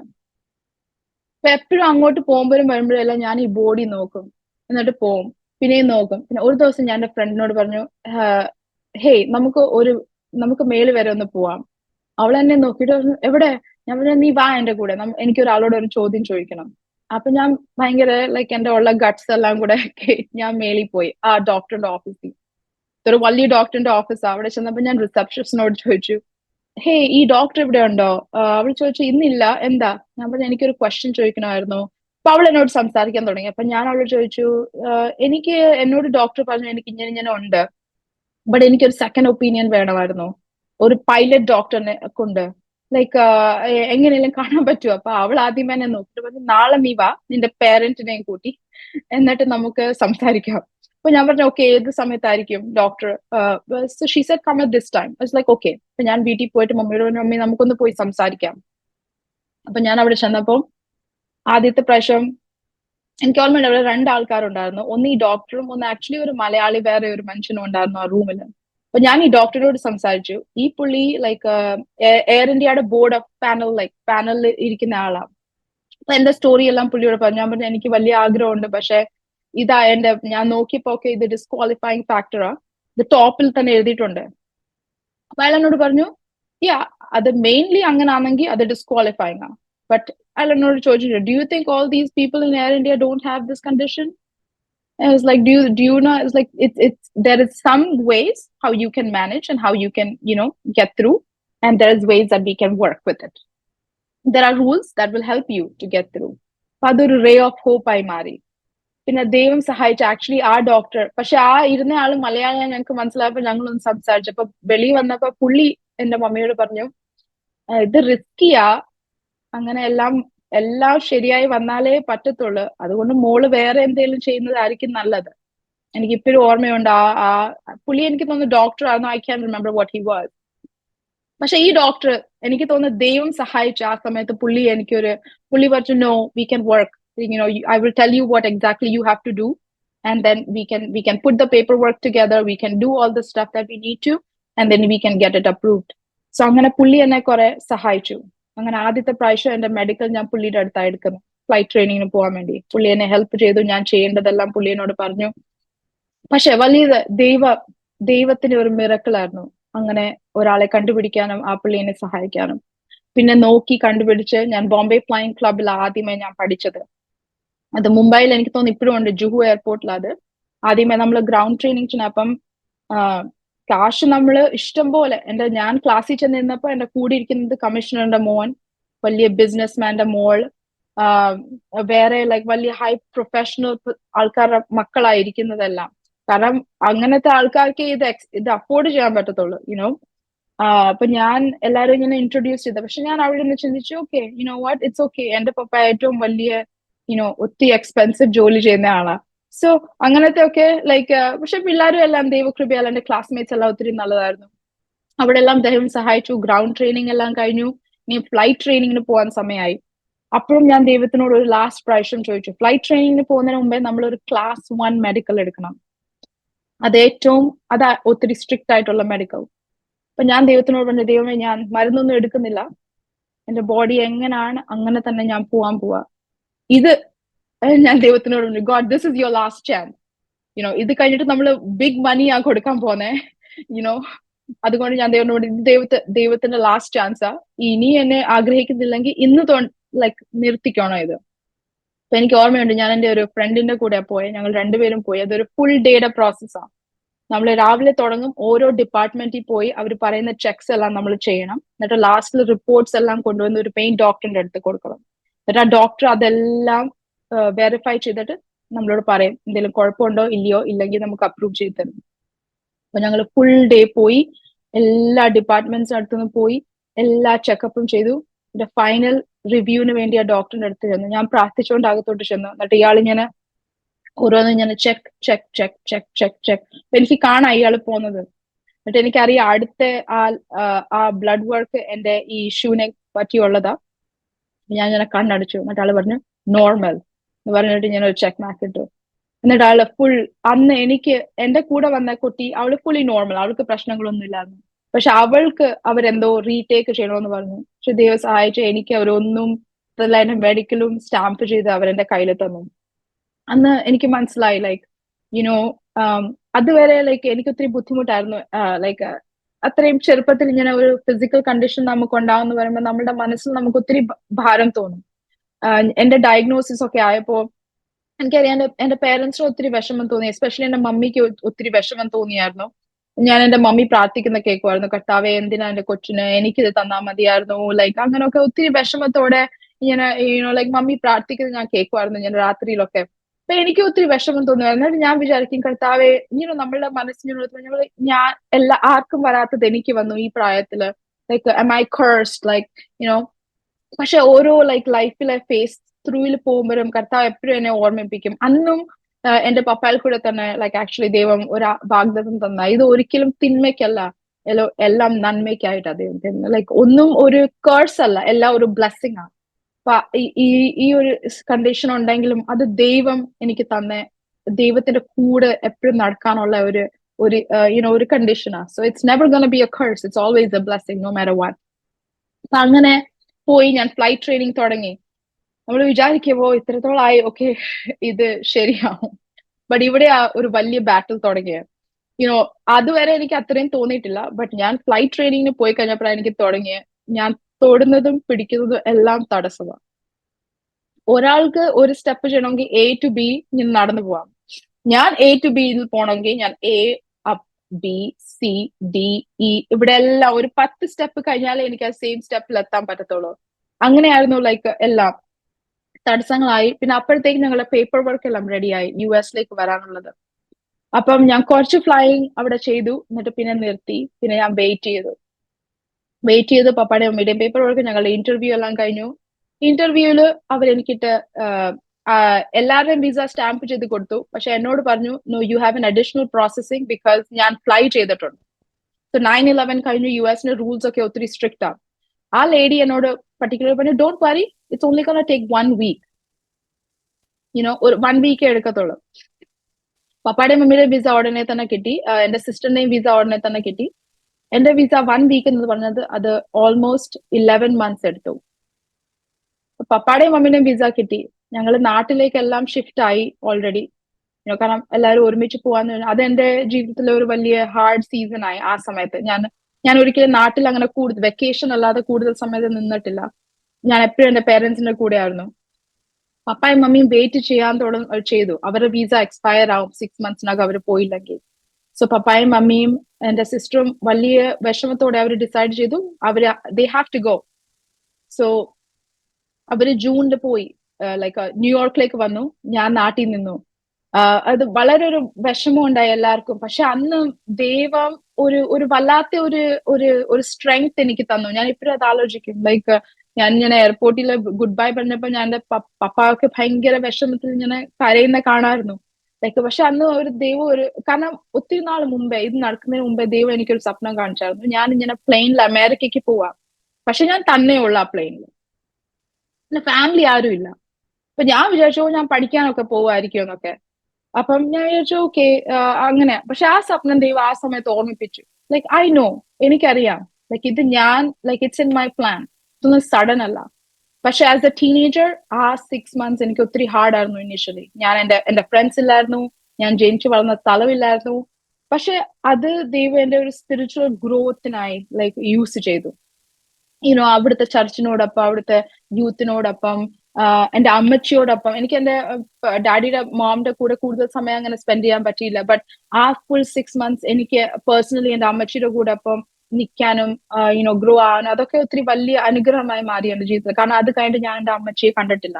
അന്ന് ഞാൻ അവിടുന്ന് US പുറപ്പെടുമ്പം ഞാൻ എന്റെ അമ്മച്ചി നോക്കി, എന്റെ അമ്മച്ചി എന്നെ നോക്കി. ഞങ്ങൾക്ക് രണ്ടുപേർക്കും അറിയാവുന്ന ഇനി നമ്മൾ ചിലപ്പോൾ കാണത്തില്ല ഈ ലോകത്തിൽ വെച്ച്. സോ അതൊക്കെ എന്റെ ലൈഫിൽ ഇപ്പൊ നോക്കുമ്പോ അതെല്ലാം വലിയ അനുഗ്രഹമായി മാറി. ആ സമയത്ത് അത് വിഷമായാലും ഞാനാണെങ്കിൽ ഇത്രയും ടയർഡായി ഞാൻ ദൈവത്തിനോട് പറഞ്ഞു എനിക്ക് അമേരിക്കയിൽ പോണ്ട, ഐ ഡോണ്ട് വാണ്ട് ഗോ. എനിക്ക് ഇത്രയും ദേഷ്യവും ഭാരമായി പോയി, എനിക്ക് അമേരിക്കയിൽ പോണ്ട, ഞാൻ ഇവിടെ പഠിച്ചോളാം, ലൈക്ക് എനിക്ക് എന്തോ ആയാലും എനിക്ക് ഇനി അവിടോട്ട് പോണ്ട. അങ്ങനെ അത്രയൊക്കെ ഭാരമായിരുന്നു എനിക്ക്. ബട്ട് അതെല്ലാം ദൈവം മാറ്റി. പിന്നെ ഇവിടെ വന്നു ഇനിയിപ്പം നെക്സ്റ്റ് എന്തുവാ, പൈലറ്റിംഗ് ഇസ് ഇനി ഞാൻ ഫസ്റ്റ് തൊട്ട് പിന്നെയും തുടങ്ങണം. ആദ്യം ഞാൻ കണ്ടുപിടിക്കണം, പിന്നെ ഞാൻ പോണം. പിന്നെ fees നോക്കിയപ്പോഴാണെങ്കിൽ there's no way we can afford, there's no way. അപ്പൊ ഞാൻ നവംബർ 2011 ആക്ച്വലി ഞാൻ ന്യൂയോർക്കിൽ എത്തിയേ. ഞാൻ ഡിസംബറിൽ ഒരു മെക്ഡോണൽഡ്സ് ജോലിക്ക് കയറി. കാരണം ഞാൻ ദൈവത്തോട് പറഞ്ഞു, ഗോഡ് എനിക്കിനി വീട്ടിൽ ഇരിക്കാൻ പറ്റത്തില്ല, ഞാൻ വീട്ടിൽ ഇരുന്നാൽ എനിക്ക് പ്രാന്ത് പിടിക്കും, എനിക്ക് എന്തെങ്കിലും ചെയ്യണം. എനിക്കറിയത്തില്ല എന്തോ ജോലിയാ. അപ്പൊ എന്റെ ഒരു കസിൻ എനിക്ക് മെക്ഡോണൽഡ്സിൽ ഒരു ജോലി മേടിച്ചു തന്നു. അതെന്റെ ഫസ്റ്റ് ജോബ് ആയിരുന്നു US ന്യൂയോർക്കില്. അവിടെ ഞാൻ ജോലിക്ക് കയറി. 1 വർഷത്തോളം ഞാൻ അവിടെ ജോലി ചെയ്തു. While I was looking through colleges. ആ സമയത്ത് ഒത്തിരി പേര് ഒപ്പീനിയൻസ് പറഞ്ഞു, മോളെ വിട്ടേരെ, ഇനിയും സാധിക്കത്തില്ല, നഴ്സിംഗോ അങ്ങനെ വല്ലതും ചെയ്യാം, അതിലാ നഴ്സിംഗ് ആയിരിക്കും ഏറ്റവും ബെസ്റ്റ് ഓപ്ഷൻ. അങ്ങനെ ഞാൻ വിട്ടിട്ട് ഒരു ദിവസം എന്റെ ഫ്രണ്ടിനോടൊപ്പം അവിടുത്തെ കമ്മ്യൂണിറ്റി കോളേജിൽ പോയി ആപ്ലിക്കേഷൻ എടുത്തോണ്ട് വന്നു നഴ്സിംഗ് സ്കൂളിന് വേണ്ടി. ഞാൻ അവിടെ ഇരുന്നപ്പം ഇങ്ങനെ ഫില്ല് ചെയ്യാൻ പോയപ്പോ ദൈവം പറഞ്ഞു, ലൈക്ക് ഞാൻ ദൈവത്തിനോട് പറഞ്ഞു, ദൈവം നീ പറഞ്ഞതെല്ലാം നീ ഓർക്കുന്നില്ലേ? ഞാനത് ഫില്ല് ചെയ്തില്ല. ഞാൻ പറഞ്ഞു I am gonna wait, like എനിക്ക് തോന്നുന്നില്ല ഇതാ ശരി, കാരണം എനിക്ക് തോന്നുന്നില്ല, it's not giving me peace. അങ്ങനെ ഇരുന്നപ്പോ എന്റെ ചർച്ചിലെ തന്നെ ഒരു പെണ്ണോ എന്നോട് വന്ന് പറഞ്ഞു, ഞാൻ ഒത്തിരി കോളേജസ് നോക്കുന്നുണ്ടായിരുന്നു, ഒന്നും നമുക്ക് ഫീസിബിൾ ആയി വരുന്നില്ല. ഒരു ചർച്ചിലെ ഒരു പെണ്ണ് പറഞ്ഞു, ഹേ എന്റെ ഒരു ഫ്രണ്ട് ഉണ്ട്, അവൾ ആക്ച്വലി പൈലറ്റ് സ്കൂളിൽ, അവള് വെർജീനിയയിൽ ഒരു ക്രിസ്ത്യൻ യൂണിവേഴ്സിറ്റിയിലാണ് എന്നോട് പറഞ്ഞു. ക്രിസ്ത്യൻ യൂണിവേഴ്സിറ്റി എന്ന് കേട്ടപ്പോ അറിയത്തില്ല എന്തോ, ഞാൻ വിചാരിച്ചു ഒന്ന് പോയി നോക്കിയേക്കാം. അപ്പൊ ഒരു ദിവസം ഉച്ചയ്ക്ക് വന്ന് ഞാൻ ഓൺലൈനിൽ ഇങ്ങനെ ലിബർട്ടി യൂണിവേഴ്സിറ്റി എന്ന് പറയുന്ന യൂണിവേഴ്സിറ്റി നോർത്ത് അമേരിക്കയിലെ one of the largest Christian യൂണിവേഴ്സിറ്റീസാ. അവിടെ പോയി ഞാൻ ഇങ്ങനെ അവരെ ഇതെല്ലാം നോക്കി. അവരെ ഫീസ് വലിയ വ്യത്യാസമോ അവരെ ലൈക്ക് ഒന്നും, അത് actually it's A private school. അപ്പൊ എന്തോ പറഞ്ഞാലും കുറച്ചും കൂടെ എക്സ്പെൻസീവ് ആയിട്ട്. പക്ഷെ ആ സമയത്ത് എനിക്കറിയത്തില്ല, ഞാൻ ഇപ്പോഴും വിശ്വസിക്കുന്നത് പരിശുദ്ധാത്മാവാ. ഞാൻ അതൊന്നും കൺസിഡർ ചെയ്യാതെ ഞാൻ പപ്പ ഞാൻ അപ്ലൈ ചെയ്യും. ഞാൻ അങ്ങ് അപ്ലൈ ചെയ്തു. എനിക്കറിയത്തില്ല എന്തോ ഞാൻ നോക്കിയത്. പക്ഷെ അവരുടെ ലൈക്ക് ആ വെബ്സൈറ്റ് ഓപ്പൺ ചെയ്തപ്പോ അവർ ലൈക്ക് ദൈവത്തിന്റെ വാക്യങ്ങളാണ്, ലൈക്ക് അതെല്ലാം കണ്ടപ്പോ എനിക്ക് ഭയങ്കര സന്തോഷം തോന്നി. ഞാൻ അങ്ങ് അപ്ലൈ ചെയ്തു, ഒന്നും അറിയാം. ഞാൻ okay I am just gonna apply ചെയ്ത് കഴിഞ്ഞപ്പോ അവരെന്നെ വിളിച്ചു. പിന്നെ എനിക്ക് കുറെ റിക്വയർമെന്റ്സ് ചെയ്യണം, അതെല്ലാം ചെയ്തു. ഫൈനലി ലൈക്ക് ഫീസിന്റെ കാര്യങ്ങൾ വന്നു. അപ്പൊ ഞാൻ അവരോട് ചോദിച്ചു, വാട്ട് ആർ ദി ഓപ്ഷൻ? അപ്പൊ ഇവിടെ കുറെ ഓപ്ഷൻസ് ഉണ്ട്. നമുക്ക് ഗവൺമെന്റിൽ നിന്ന് ഇച്ചിരി ഫൈനാൻഷ്യൽ എയ്ഡ് എടുക്കാം, but also we can apply for നമ്മുടെ നാട്ടിൽ ചെയ്യുന്ന പോലെ തന്നെ അത് മാത്രം പറ്റത്തില്ല എന്റെ പ്രോഗ്രാമിൽ. എനിക്കിനി പ്രൈവറ്റ് ലോൺസും എടുക്കണം. പ്രൈവറ്റ് ലോൺസ് എടുക്കണമെങ്കിൽ നമുക്ക് കോസൈനർ വേണം. അപ്പൊ ഞങ്ങൾ ഒരാളോട് ചോദിച്ചു, ഞങ്ങൾക്ക് കോസൈൻ ചെയ്യാവോ? കാരണം അതേ ഉള്ളായിരുന്നു നമുക്ക് അറിയാവുന്ന ഒരു കോസൈൻ ചെയ്യാൻ പറ്റുന്ന ഒരാള്. ആ ആള് പറഞ്ഞു യാ ഓഫ് കോഴ്സ് ചെയ്യാന്നൊക്കെ പറഞ്ഞു. അപ്പൊ അങ്ങനെ ഞാൻ എന്റെ പേപ്പർ വർക്ക് എല്ലാം ചെയ്തു. എനിക്ക് ഒരു എക്സാം എടുക്കണമായിരുന്നു, അത് എടുത്തു. അതിന്റെ സ്കോർസ് എല്ലാം കൊടുത്തു. കോളേജ് തുടങ്ങാൻ ഒരാഴ്ചയായി. പക്ഷെ ഇതിനു മുമ്പേ അവർ നമ്മളെ കോളേജിൽ കാണാൻ വിളിക്കും. ഒരാഴ്ച, ഒരു വീക്കെൻഡ് പോയി, കോളേജ് ഫോർ എ വീക്കെൻഡ്. അപ്പൊ നമുക്ക് പോയി കോളേജ് കാണാം, അവിടുത്തെ ആൾക്കാരോട് സംസാരിക്കാം. അപ്പൊ ഞാൻ ഇങ്ങനെ വണ്ടി ഇരുന്ന് മയങ്ങിപ്പോയി അങ്ങോട്ട് പോകുന്ന സമയത്ത്. ഞാൻ ഈ കോളേജിന്റെ മെയിൻ ബിൽഡിംഗ് ആക്ച്വലി കണ്ടിട്ടില്ല. അപ്പൊ ഞാനിങ്ങനെ ഇരിക്കുക. അപ്പൊ പെട്ടെന്ന് ഒരു സ്വപ്നം വന്നു. ഞാനിങ്ങനെ ഒരു ഓഡിറ്റോറിയത്തിൽ ഇരിക്കുക. എന്നിട്ട് ഓഡിറ്റോറിയത്തിൽ ഇങ്ങനെ കേർട്ടൻ വലിക്കത്തില്ലേ? അപ്പൊ കേർട്ടൻ വലിക്കുമ്പോ ഇങ്ങനെ കേർട്ടൻ വലിക്കുമ്പോ അതിന്റെ ആ ഫ്രണ്ട്, കോളേജിന്റെ ഒരു ഫ്രണ്ട് ബിൽഡിംഗ് ഇങ്ങനെ തെളിഞ്ഞു വരുന്നു. അപ്പൊ ഞാൻ എഴുന്നേറ്റു. അപ്പോഴത്തേക്കിന് എത്താൻ സമയമായി. നമ്മൾ എത്തി രജിസ്ട്രേഷൻ ഒക്കെ ചെയ്യണം. അപ്പൊ ഈ കോളേജ് ഒരു മലയുടെ മേളിലാണ്. ഇപ്പം മേളിൽ ചെന്നപ്പോ നമ്മൾ രജിസ്ട്രേഷൻ ചെയ്യാൻ നിൽക്കുന്ന സ്ഥലത്ത് നമുക്ക് ഫുൾ ക്യാമ്പസിന്റെ ഒരു ഐഡിയ കിട്ടും എത്ര വലുതാണ്. അപ്പൊ ഞാൻ അവിടെ നിന്ന് ഇങ്ങനെ ക്യാമ്പസ് ഫുൾ നോക്കിയപ്പോ ഞാൻ എന്റെ സിസ്റ്ററിനോട് പറഞ്ഞ, ഓ ഇത് ഒത്തിരി വലുതാ, I don't think I can come here. നമ്മൾ ആ ക്യാമ്പസ് ഒക്കെ നോക്കിയപ്പോ അവിടുത്തെ പിള്ളേരെ കണ്ടപ്പോ ഒക്കെ ഞാൻ ഭയങ്കര ഓവർവെൽംഡ് ആയി പോയിരുന്നു. ഞാൻ പറഞ്ഞു I don't think I should come here, like this is too big, like this is way out of our range. പക്ഷെ അവര് പിന്നെ ഒരു കോൺവൊക്കേഷൻ ചെയ്യും ലിബർട്ടിയിൽ. ഈ എല്ലാ പിള്ളേരെയും ആഴ്ച 3 ദിവസം കൊണ്ടുവന്നിട്ട് അവരിങ്ങനെ വർഷിപ്പും വേർഡും എല്ലാം ചെയ്യും. ഇങ്ങനെ വേൾഡ് റിനൗൺ സ്പീക്കേഴ്സിനെ അവർ കൊണ്ടുവരും. അതെല്ലാം ഇങ്ങനെ ഞാനുള്ള സമയത്ത് അതൊരു മൈൻഡ് സെന്റർ എന്ന് പറയും, വലിയൊരു ഓഡിറ്റോറിയം, ഓൾമോസ്റ്റ് 10,000 12,000 ആൾക്കാരെ കൊള്ളാന്ന്. That many students would gather. അപ്പൊ ഞങ്ങളെയും കൊണ്ടുപോയി ഒരു ദിവസം ആ ഞങ്ങളുള്ള വീക്കെൻഡിൽ കോൺവൊക്കേഷന് വേണ്ടി. അവിടെ നിന്ന് വർഷിപ്പ് ചെയ്തപ്പോ ദൈവത്തിന്റെ വാഗ്ദത്ത ഫെയ്ത്ത്ഫുൾനെസിനെ കുറിച്ച് ആ വർഷിപ്പ് ടീം പാടിയെ. അപ്പൊ അത് പാടിക്കൊണ്ടിരുന്നപ്പോ ഞാനും എന്റെ സിസ്റ്ററും രണ്ടും അങ്ങോട്ട് നോക്കിയിട്ട് അവളും എന്നോട് പറഞ്ഞു, ഞാനും പറഞ്ഞു, yeah, this is where I'm coming, this is where God is bringing me. So അങ്ങനെ ഞാൻ പോയി. ബട്ട് കോളേജ് തുടങ്ങാൻ ഒരാഴ്ച വെയിറ്റ് ചെയ്യുക, എല്ലാം ഗെറ്റ് റെഡി ആയിരിക്കും. എന്റെ കോ സൈനറിന് എന്തോ തടസ്സം വന്ന് എന്റെ കോ സൈനർ പറഞ്ഞു എനിക്ക് ലോൺ ഇനി കോ സൈൻ ചെയ്യാൻ പറ്റത്തില്ല. ഞാൻ ഭയങ്കര ലൈക്ക് കോസൈൻ ലോൺ ഇല്ലെങ്കിൽ ഫീസ് അടയ്ക്കാൻ പറ്റത്തില്ല, ഫീസ് അടച്ചാൽ പോകാൻ പറ്റത്തില്ല. അപ്പൊ ഒരു സൺഡേ അങ്ങ് ഭയങ്കര വിഷമത്തോടെ വന്ന് ഇങ്ങനെ ഇരിക്കുമ്പം ഞങ്ങൾ ചർച്ചിലെ ഒരു ആന്റി ഞങ്ങളുടെ വീട്ടിൽ വന്നു. ചുമ്മാ അതെ ലൈക്ക് വിസിറ്റിംഗിന് വന്നതാ. ഞങ്ങൾ പോയിക്കൊണ്ടിരിക്കുന്നത്. അപ്പൊ ആന്റി ചോദിച്ചു, oh you excited to go to college you know. അപ്പം ഞാൻ പറഞ്ഞു അറിയത്തില്ല ആന്റി, മേ ബി എന്റെ പ്ലാൻസ് ഇച്ചിരി മാറും. അപ്പൊ ആന്റി ചോദിച്ചു എന്താ പറ്റി, അതെന്താ പോവാനിരിക്കുവായിരുന്നല്ലോ. പപ്പായോട് ചോദിച്ചു എന്തോ പറ്റി. പപ്പ പറഞ്ഞു ഇങ്ങനെ ഒക്കെ ആ ഫീസിന്റെ കാര്യം ശരിയായില്ല. അപ്പൊ ആന്റി പിന്നെയും ചോദിച്ചു ഡീറ്റെയിൽ ആയിട്ട് എന്തുവാ പ്രശ്നം. പറഞ്ഞു ഞാൻ കോ സൈനർ ഇല്ല. എനിക്കറിയത്തില്ല ആ ആന്റിയെ ഞങ്ങൾക്ക് ഒരു ലൈക്ക് അറിയാവുന്നത് ബിക്കോസ് ഞങ്ങൾ ആ ചർച്ചിൽ വന്നു, അങ്ങനെയുള്ള പരിചയമുള്ളൂ. പക്ഷെ ആ ആന്റി ദേവദൂതനെ പോലെ വന്നിട്ട് പറഞ്ഞു അതിനെന്താ ഞാൻ കോസൈൻ ചെയ്യാൻ മതിയോ. ആദ്യമേ എനിക്ക് ഞാൻ വിചാരിച്ച ആന്റിക്ക് അറിയാവോ കോസൈൻ എന്ന് പറഞ്ഞാൽ എന്തുവാ. ലൈക്ക് ഞാൻ സ്കൂളിൽ നിന്ന് ഇറങ്ങിയത് ഓൾമോസ്റ്റ് $100,000 ഇൻ ലോണാ. പക്ഷെ അതൊന്നും വിചാരിക്കാതെ ആ നല്ല മനസ്സുള്ള ആന്റി ലൈക്ക് എനിക്ക് കോസൈൻ ചെയ്യാൻ റെഡിയായി. എന്നിട്ട് ഞാൻ പറയട്ടെ, എല്ലാ സെമസ്റ്ററും ഞാൻ എല്ലാ സെമസ്റ്ററും തീരാറാകുമ്പോൾ എന്റെ മനസ്സിലൊരു ഭാരം വരും, അയ്യോ ഇനി അടുത്ത സെമസ്റ്റർ എങ്ങനെയാ. പക്ഷെ ദൈവം എലിയാവിന് സമയം തെറ്റാതെ ഫുഡും വെള്ളവും കൊണ്ട് കൊടുത്ത പോലെ സമയം തെറ്റാതെ ആ ആന്റിയിൽ through all 4 years in college അവരെനിക്ക് കോസൈൻ ചെയ്തു തന്നു. അവരെ മോളും ഉണ്ട്, ആ മോള് ഹെൽപ്പ് ചെയ്യും, ആന്റി എല്ലാ പേപ്പർ വർക്ക് ചെയ്യും, ആ മോള് ഹെൽപ്പ് ചെയ്യും, ആന്റി എല്ലാ പേപ്പർ വർക്ക് ചെയ്യും. സമയം തെറ്റാതെ 4 വർഷം 8 സെമസ്റ്റേഴ്സ് അത് ഫുൾ അവര് എനിക്ക് ചെയ്തു തന്നു. അത് ഞാൻ എന്നും എന്റെ മനസ്സിൽ ഒരു വലിയ ദൈവം ചെയ്തതാ. പക്ഷെ അങ്ങനെ അതെപ്പോഴും ഞാൻ എന്തെങ്കിലും നമ്മൾ വേറെ ഒരാളുടെ ആവശ്യം കാണുമ്പോൾ ഞാൻ എപ്പോഴും എന്റെ ഹസ്ബൻഡിനോട് ഞങ്ങൾ പറയും ലൈക്ക് നമ്മൾക്ക് ദൈവം നന്മകൾ ചെയ്യുമ്പോൾ അത് നമുക്ക് മാത്രം നന്മയായി മാറില്ല, അത് നമ്മൾ വേറെ ആൾക്കാർക്ക് ഒരു ബ്ലെസ്സിങ് ആകണം. When God blesses us, it shouldn't be just a blessing for us, but it should be a blessing for other people. And I feel like അത് എന്റെ ലൈഫിൽ ഒരു വലിയ ലെസൺ ആയിരിക്കും. ഒരാൾ എനിക്ക് വേണ്ടി അത്രയും നന്മ ചെയ്ത് ദൈവനാമത്തിലുള്ള നന്മ ചെയ്തത്. പക്ഷെ അത് ഓൾസോ എനിക്ക് തോന്നുന്നു ദൈവം മെയിൻലി ചെയ്തത് ആ മഹത്വം ഒരു മനുഷ്യനും എടുക്കാൻ പാടില്ല. നീ കോളേജിൽ പോയ മഹത്വം ഒരു മനുഷ്യനും എടുക്കാൻ പാടില്ല. നീ കോളേജിൽ പോയത് എന്റെ ദയാൽ, എന്റെ കൃപയാൽ, ആ മഹത്വം ദൈവത്തിന് വേണം. So I remember like all 4 years God provided. അതിന്റെ കോളേജിന്റെ ഇടയ്ക്ക് ഒത്തിരി തടസ്സങ്ങൾ വന്നു, ട്രെയിനിങ്ങിന്റെ അടുത്ത് ഒത്തിരി തടസ്സങ്ങൾ വന്നു. ഞാൻ പറഞ്ഞില്ല എനിക്ക് പറയാനുണ്ടെങ്കിൽ ഒത്തിരി സമയം എടുക്കും. ബട്ട് എല്ലാം A to B പോകണമെങ്കിൽ എനിക്ക് ഒരു 10 സ്റ്റെപ്പ് എടുക്കണം. അത് എന്റെ കോളേജിൽ ഞാൻ ഇത്രയും ഫേമസ് ആയിരുന്നു, എന്റെ പ്രൊഫസേഴ്സിന് വരെ അറിയായിരുന്നു എന്റെ കഷ്ടകാലം. ഒരു പ്രാവശ്യം എന്റെ പ്രൊഫസർ തന്നെ എന്നോട് വന്ന് പറഞ്ഞു, ഒരു പ്രാവശ്യം ഞാൻ എന്തോ സംഭവിച്ചു ഭാരതത്തോട് ഇരുന്നപ്പോ എന്റെ പ്രൊഫസർ വന്ന് പറഞ്ഞു, ഹേയ് ഇന്ന് ഞാൻ കോൺവൊക്കേഷനിലുള്ള സ്റ്റീവൻ ഫെർഡിക് എന്ന് പറഞ്ഞ പാസ്റ്ററാ വന്നേ, go listen to his message, I think it's for you. ആ മെസ്സേജ് ആയിരുന്നു ഇസ്രായേൽ യെരിഹോ മതിലിന് ചുറ്റും നടന്ന് 6 പ്രാവശ്യം നടന്ന് ഒന്നും സംഭവിച്ചില്ല, 7ാമത്തെ പ്രാവശ്യം മതിൽ താഴെ പോലെ.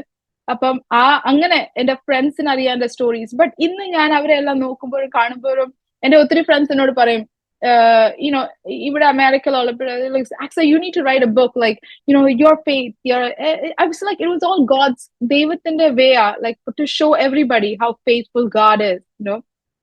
നമ്മൾ വിചാരിക്കും ഓ ലൈക്ക് ഇത് എനിക്കേ പറ്റുന്നുള്ളൂ, പക്ഷെ ചില സമയത്ത് നമുക്ക് വരുന്നതെല്ലാം ദൈവത്തിന്റെ വേറെ കാണിക്കാൻ ദൈവം വിശ്വസ്തനാ. സോ അങ്ങനെയൊക്കെ ഒത്തിരി എക്സ്പീരിയൻസ് ആയി. ഞാൻ 2016 ഗ്രാജുവേറ്റ് ആയി ലിബർട്ടിയില്. അത് കഴിഞ്ഞിട്ട് എനിക്ക് എന്റെ ലാസ്റ്റ് സെമസ്റ്ററിൽ ഞാനിങ്ങനെ വിചാരിക്കും, അപ്പം ഇവിടെ എങ്ങനെ അമേരിക്കൻ റൂൾസ് അനുസരിച്ച് നമ്മൾ ഫ്ലൈറ്റ് സ്കൂളിൽ പോയി ഗ്രാജുവേറ്റ് ആകുമ്പോൾ ഒരു 250 hours നമുക്ക് കാണത്തുള്ളൂ. പക്ഷെ ഏതെങ്കിലും പ്രൊഫഷണൽ ജോബ്, എസ്പെഷ്യലി എയർലൈൻസിൽ പോകണമെങ്കിൽ you need to have at least 1500 hours, 1500 hours നമ്മൾ എലിജിബിൾ ആകണമെങ്കിൽ. ബട്ട് അത് എങ്ങനെയാകണ്ടേ, യു ഈദർ ബിക്കം ഒരു ഫ്ലൈറ്റ് ഇൻസ്ട്രക്ടറായി നമ്മൾ ഇൻസ്ട്രക്ടർ ചെയ്യും, അല്ലെങ്കിൽ ഏതെങ്കിലും ചെറിയ ജോലികള്, ചെറിയ അവേഴ്സിൽ എടുക്കുന്ന ജോലിയിൽ അങ്ങനെ ചെയ്ത് അങ്ങനെ എക്സ്പീരിയൻസ് ബിൽഡ് ചെയ്താലേ നമുക്ക് എയർലൈൻസിൽ കയറാൻ പറ്റത്തുള്ളൂ. ഫ്ലൈറ്റ് ട്രെയിനിങ് ചെയ്യണമെങ്കിൽ ഇനി നമ്മൾ പൈസ ഇടണം. ഇൻസ്ട്രക്ടർ ആകണമെങ്കിൽ അതിനും കുറച്ചും കൂടി ട്രെയിനിങ് ലെഫ്റ്റ് ഓവർ ഉണ്ട്. പക്ഷെ ഇത് എല്ലാം നടക്കുന്നതിന് മുമ്പേ ഞാൻ എന്റെ ലാസ്റ്റ് സെമസ്റ്ററിന്റെ മുമ്പേ 2016 is the year where I got married. അപ്പൊ ഞാൻ എന്റെ സെക്കൻഡ് ലാസ്റ്റ് ഇയറിൽ വന്നപ്പോൾ പപ്പ ചോദിച്ചു, എന്തെങ്കിലും, ഞാൻ ദൈവം എന്നോട് പണ്ടേ പറഞ്ഞ ഒരു വാഗ്ദത്തമായിരുന്നു. ദൈവം എന്റെ ലൈഫ് പാർട്ട്ണറിനെ കുറിച്ച് ഞാൻ പ്രാർത്ഥിച്ചിട്ടുണ്ട്. അപ്പൊ ദൈവം എനിക്ക് കാണിച്ച എന്റെ പപ്പായ ത്രൂ തന്നെ ഒരാളെ ദൈവം എനിക്ക് തരും. നമ്മൾ ടീനേജേഴ്സ് ആകുമ്പം ഓർ നമ്മൾ ഗ്രോ അപ്പ് ചെയ്യുമ്പോൾ കോളേജിലൊക്കെ പോകുമ്പോൾ പലതോ, പക്ഷെ ദൈവം, ഞാൻ ഷോർട്ടായിട്ട് പറഞ്ഞ, ദൈവം നമ്മൾ പോകേണ്ട വഴികളെല്ലാം അടച്ചു കളയും. Like the ways that we shouldn't go, he closes the door.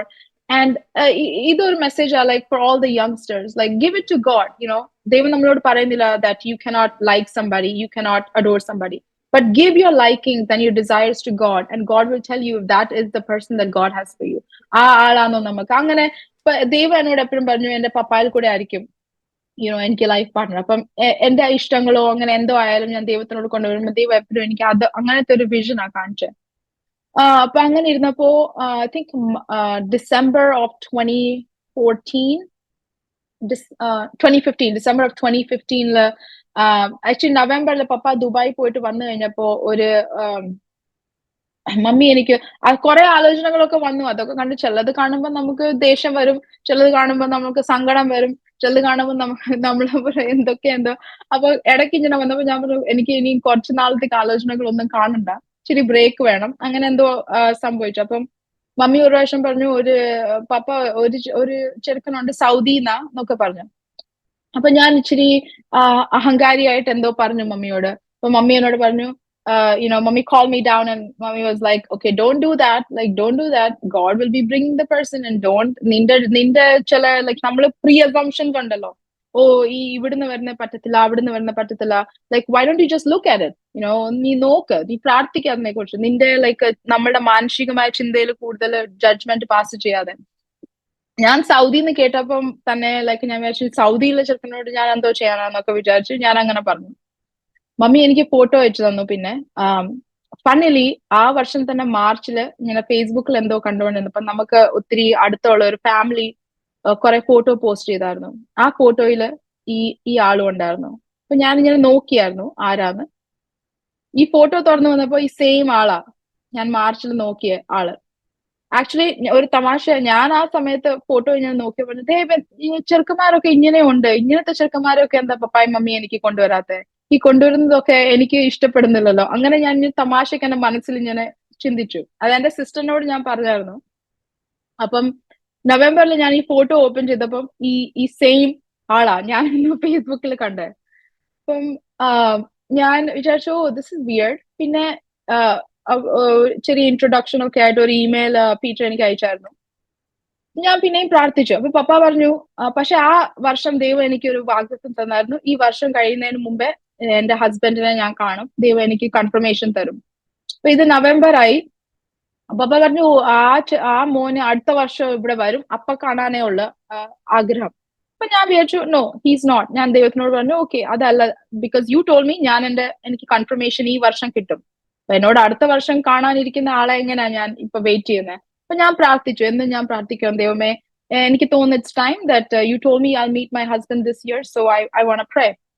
അങ്ങനെ ഡിസംബർ 14th ആയിരുന്നപ്പോ ഒരു ദിവസം രാവിലെ ഞാൻ ഇങ്ങനെ ഇരുന്നിട്ടപ്പോ എന്റെ ഫോണിൽ ഒരു മെസ്സേജ് കിടക്കുന്നു, ഒരു friend request on Facebook and A message. അന്ന് എനിക്ക് ഓർമ്മയുണ്ട്, ലൈക്ക് ഞാൻ എഴുന്നേറ്റ് എന്നിട്ട് എന്റെ ദൈവത്തിൽ ഞാൻ ഇങ്ങനെ പറഞ്ഞു ഓക്കെ ഇറ്റ്സ് ടൈം. അങ്ങനെ തുടങ്ങി. ഞങ്ങൾ ഒരാഴ്ച സംസാരിച്ചു. പക്ഷെ വേറെ ഒരു കാര്യം ഉണ്ടായിരുന്നു, എനിക്ക് എന്റെ ഒരു വിശ്വാസത്തോടെ ജീവിതത്തിലേക്ക് നോക്കുന്ന ഒരാളെ എനിക്ക് ഒത്തിരി ഇമ്പോർട്ടന്റ് ആയിരുന്നു. എന്റെ പേരൻസ് ഒരു വിശ്വാസത്തിന്റെ ജീവിതമാണ് ജീവിച്ചു, ഞാൻ ഒരു വിശ്വാസത്തിന്റെ ജീവിതമായിരുന്നു ജീവിക്കുന്നത്. കാരണം നമ്മളൊന്നും എല്ലാം കണ്ടുകൊണ്ടും എല്ലാം അവിടെ ഉണ്ടെന്ന് അറിഞ്ഞുകൊണ്ടല്ല പോകുന്നത്. എനിക്ക് അങ്ങനത്തെ ഒരാളെ വേണമായിരുന്നു. വിശ്വാസത്തിൽ ദൈവം പറഞ്ഞെങ്കിൽ അവിടെ ഉണ്ട്, അങ്ങനെ വിശ്വാസത്തിൽ നിൽക്കുന്ന ഒരാളെ ആയിരുന്നു വേണ്ടത്. അപ്പൊ ഞങ്ങൾ ആദ്യത്തെ പ്രാവശ്യം സംസാരിച്ചപ്പോ ഞാൻ കുറെ കാര്യങ്ങളൊക്കെ പറഞ്ഞു. ഞാൻ പറഞ്ഞു എനിക്ക് ഇത്രയും സ്റ്റുഡന്റ് ലോൺ ഉണ്ടായിരിക്കും, എന്റെ ഫിസിക്കൽ കണ്ടീഷൻ ഇങ്ങനെയാ, യുനോ ലൈക്ക് എല്ലാം വേണ്ടാത്ത ലൈക്ക് ഒരാൾ ആദ്യമേ പറയേണ്ട കാര്യങ്ങളല്ല. ബട്ട് ഞാൻ എല്ലാം ഓണസ്റ്റ്ലി എല്ലാം പറഞ്ഞു. എന്നിട്ട് അത് കഴിഞ്ഞപ്പോ 3 ദിവസത്തേക്ക് ഞാൻ പിന്നെ ഒന്നും കേട്ടില്ല. അപ്പൊ മമ്മീനോട് ചോദിച്ചു, നീ എന്തൊക്കെയാ പറഞ്ഞു കൊടുത്തേ ആർക്കറിയാം.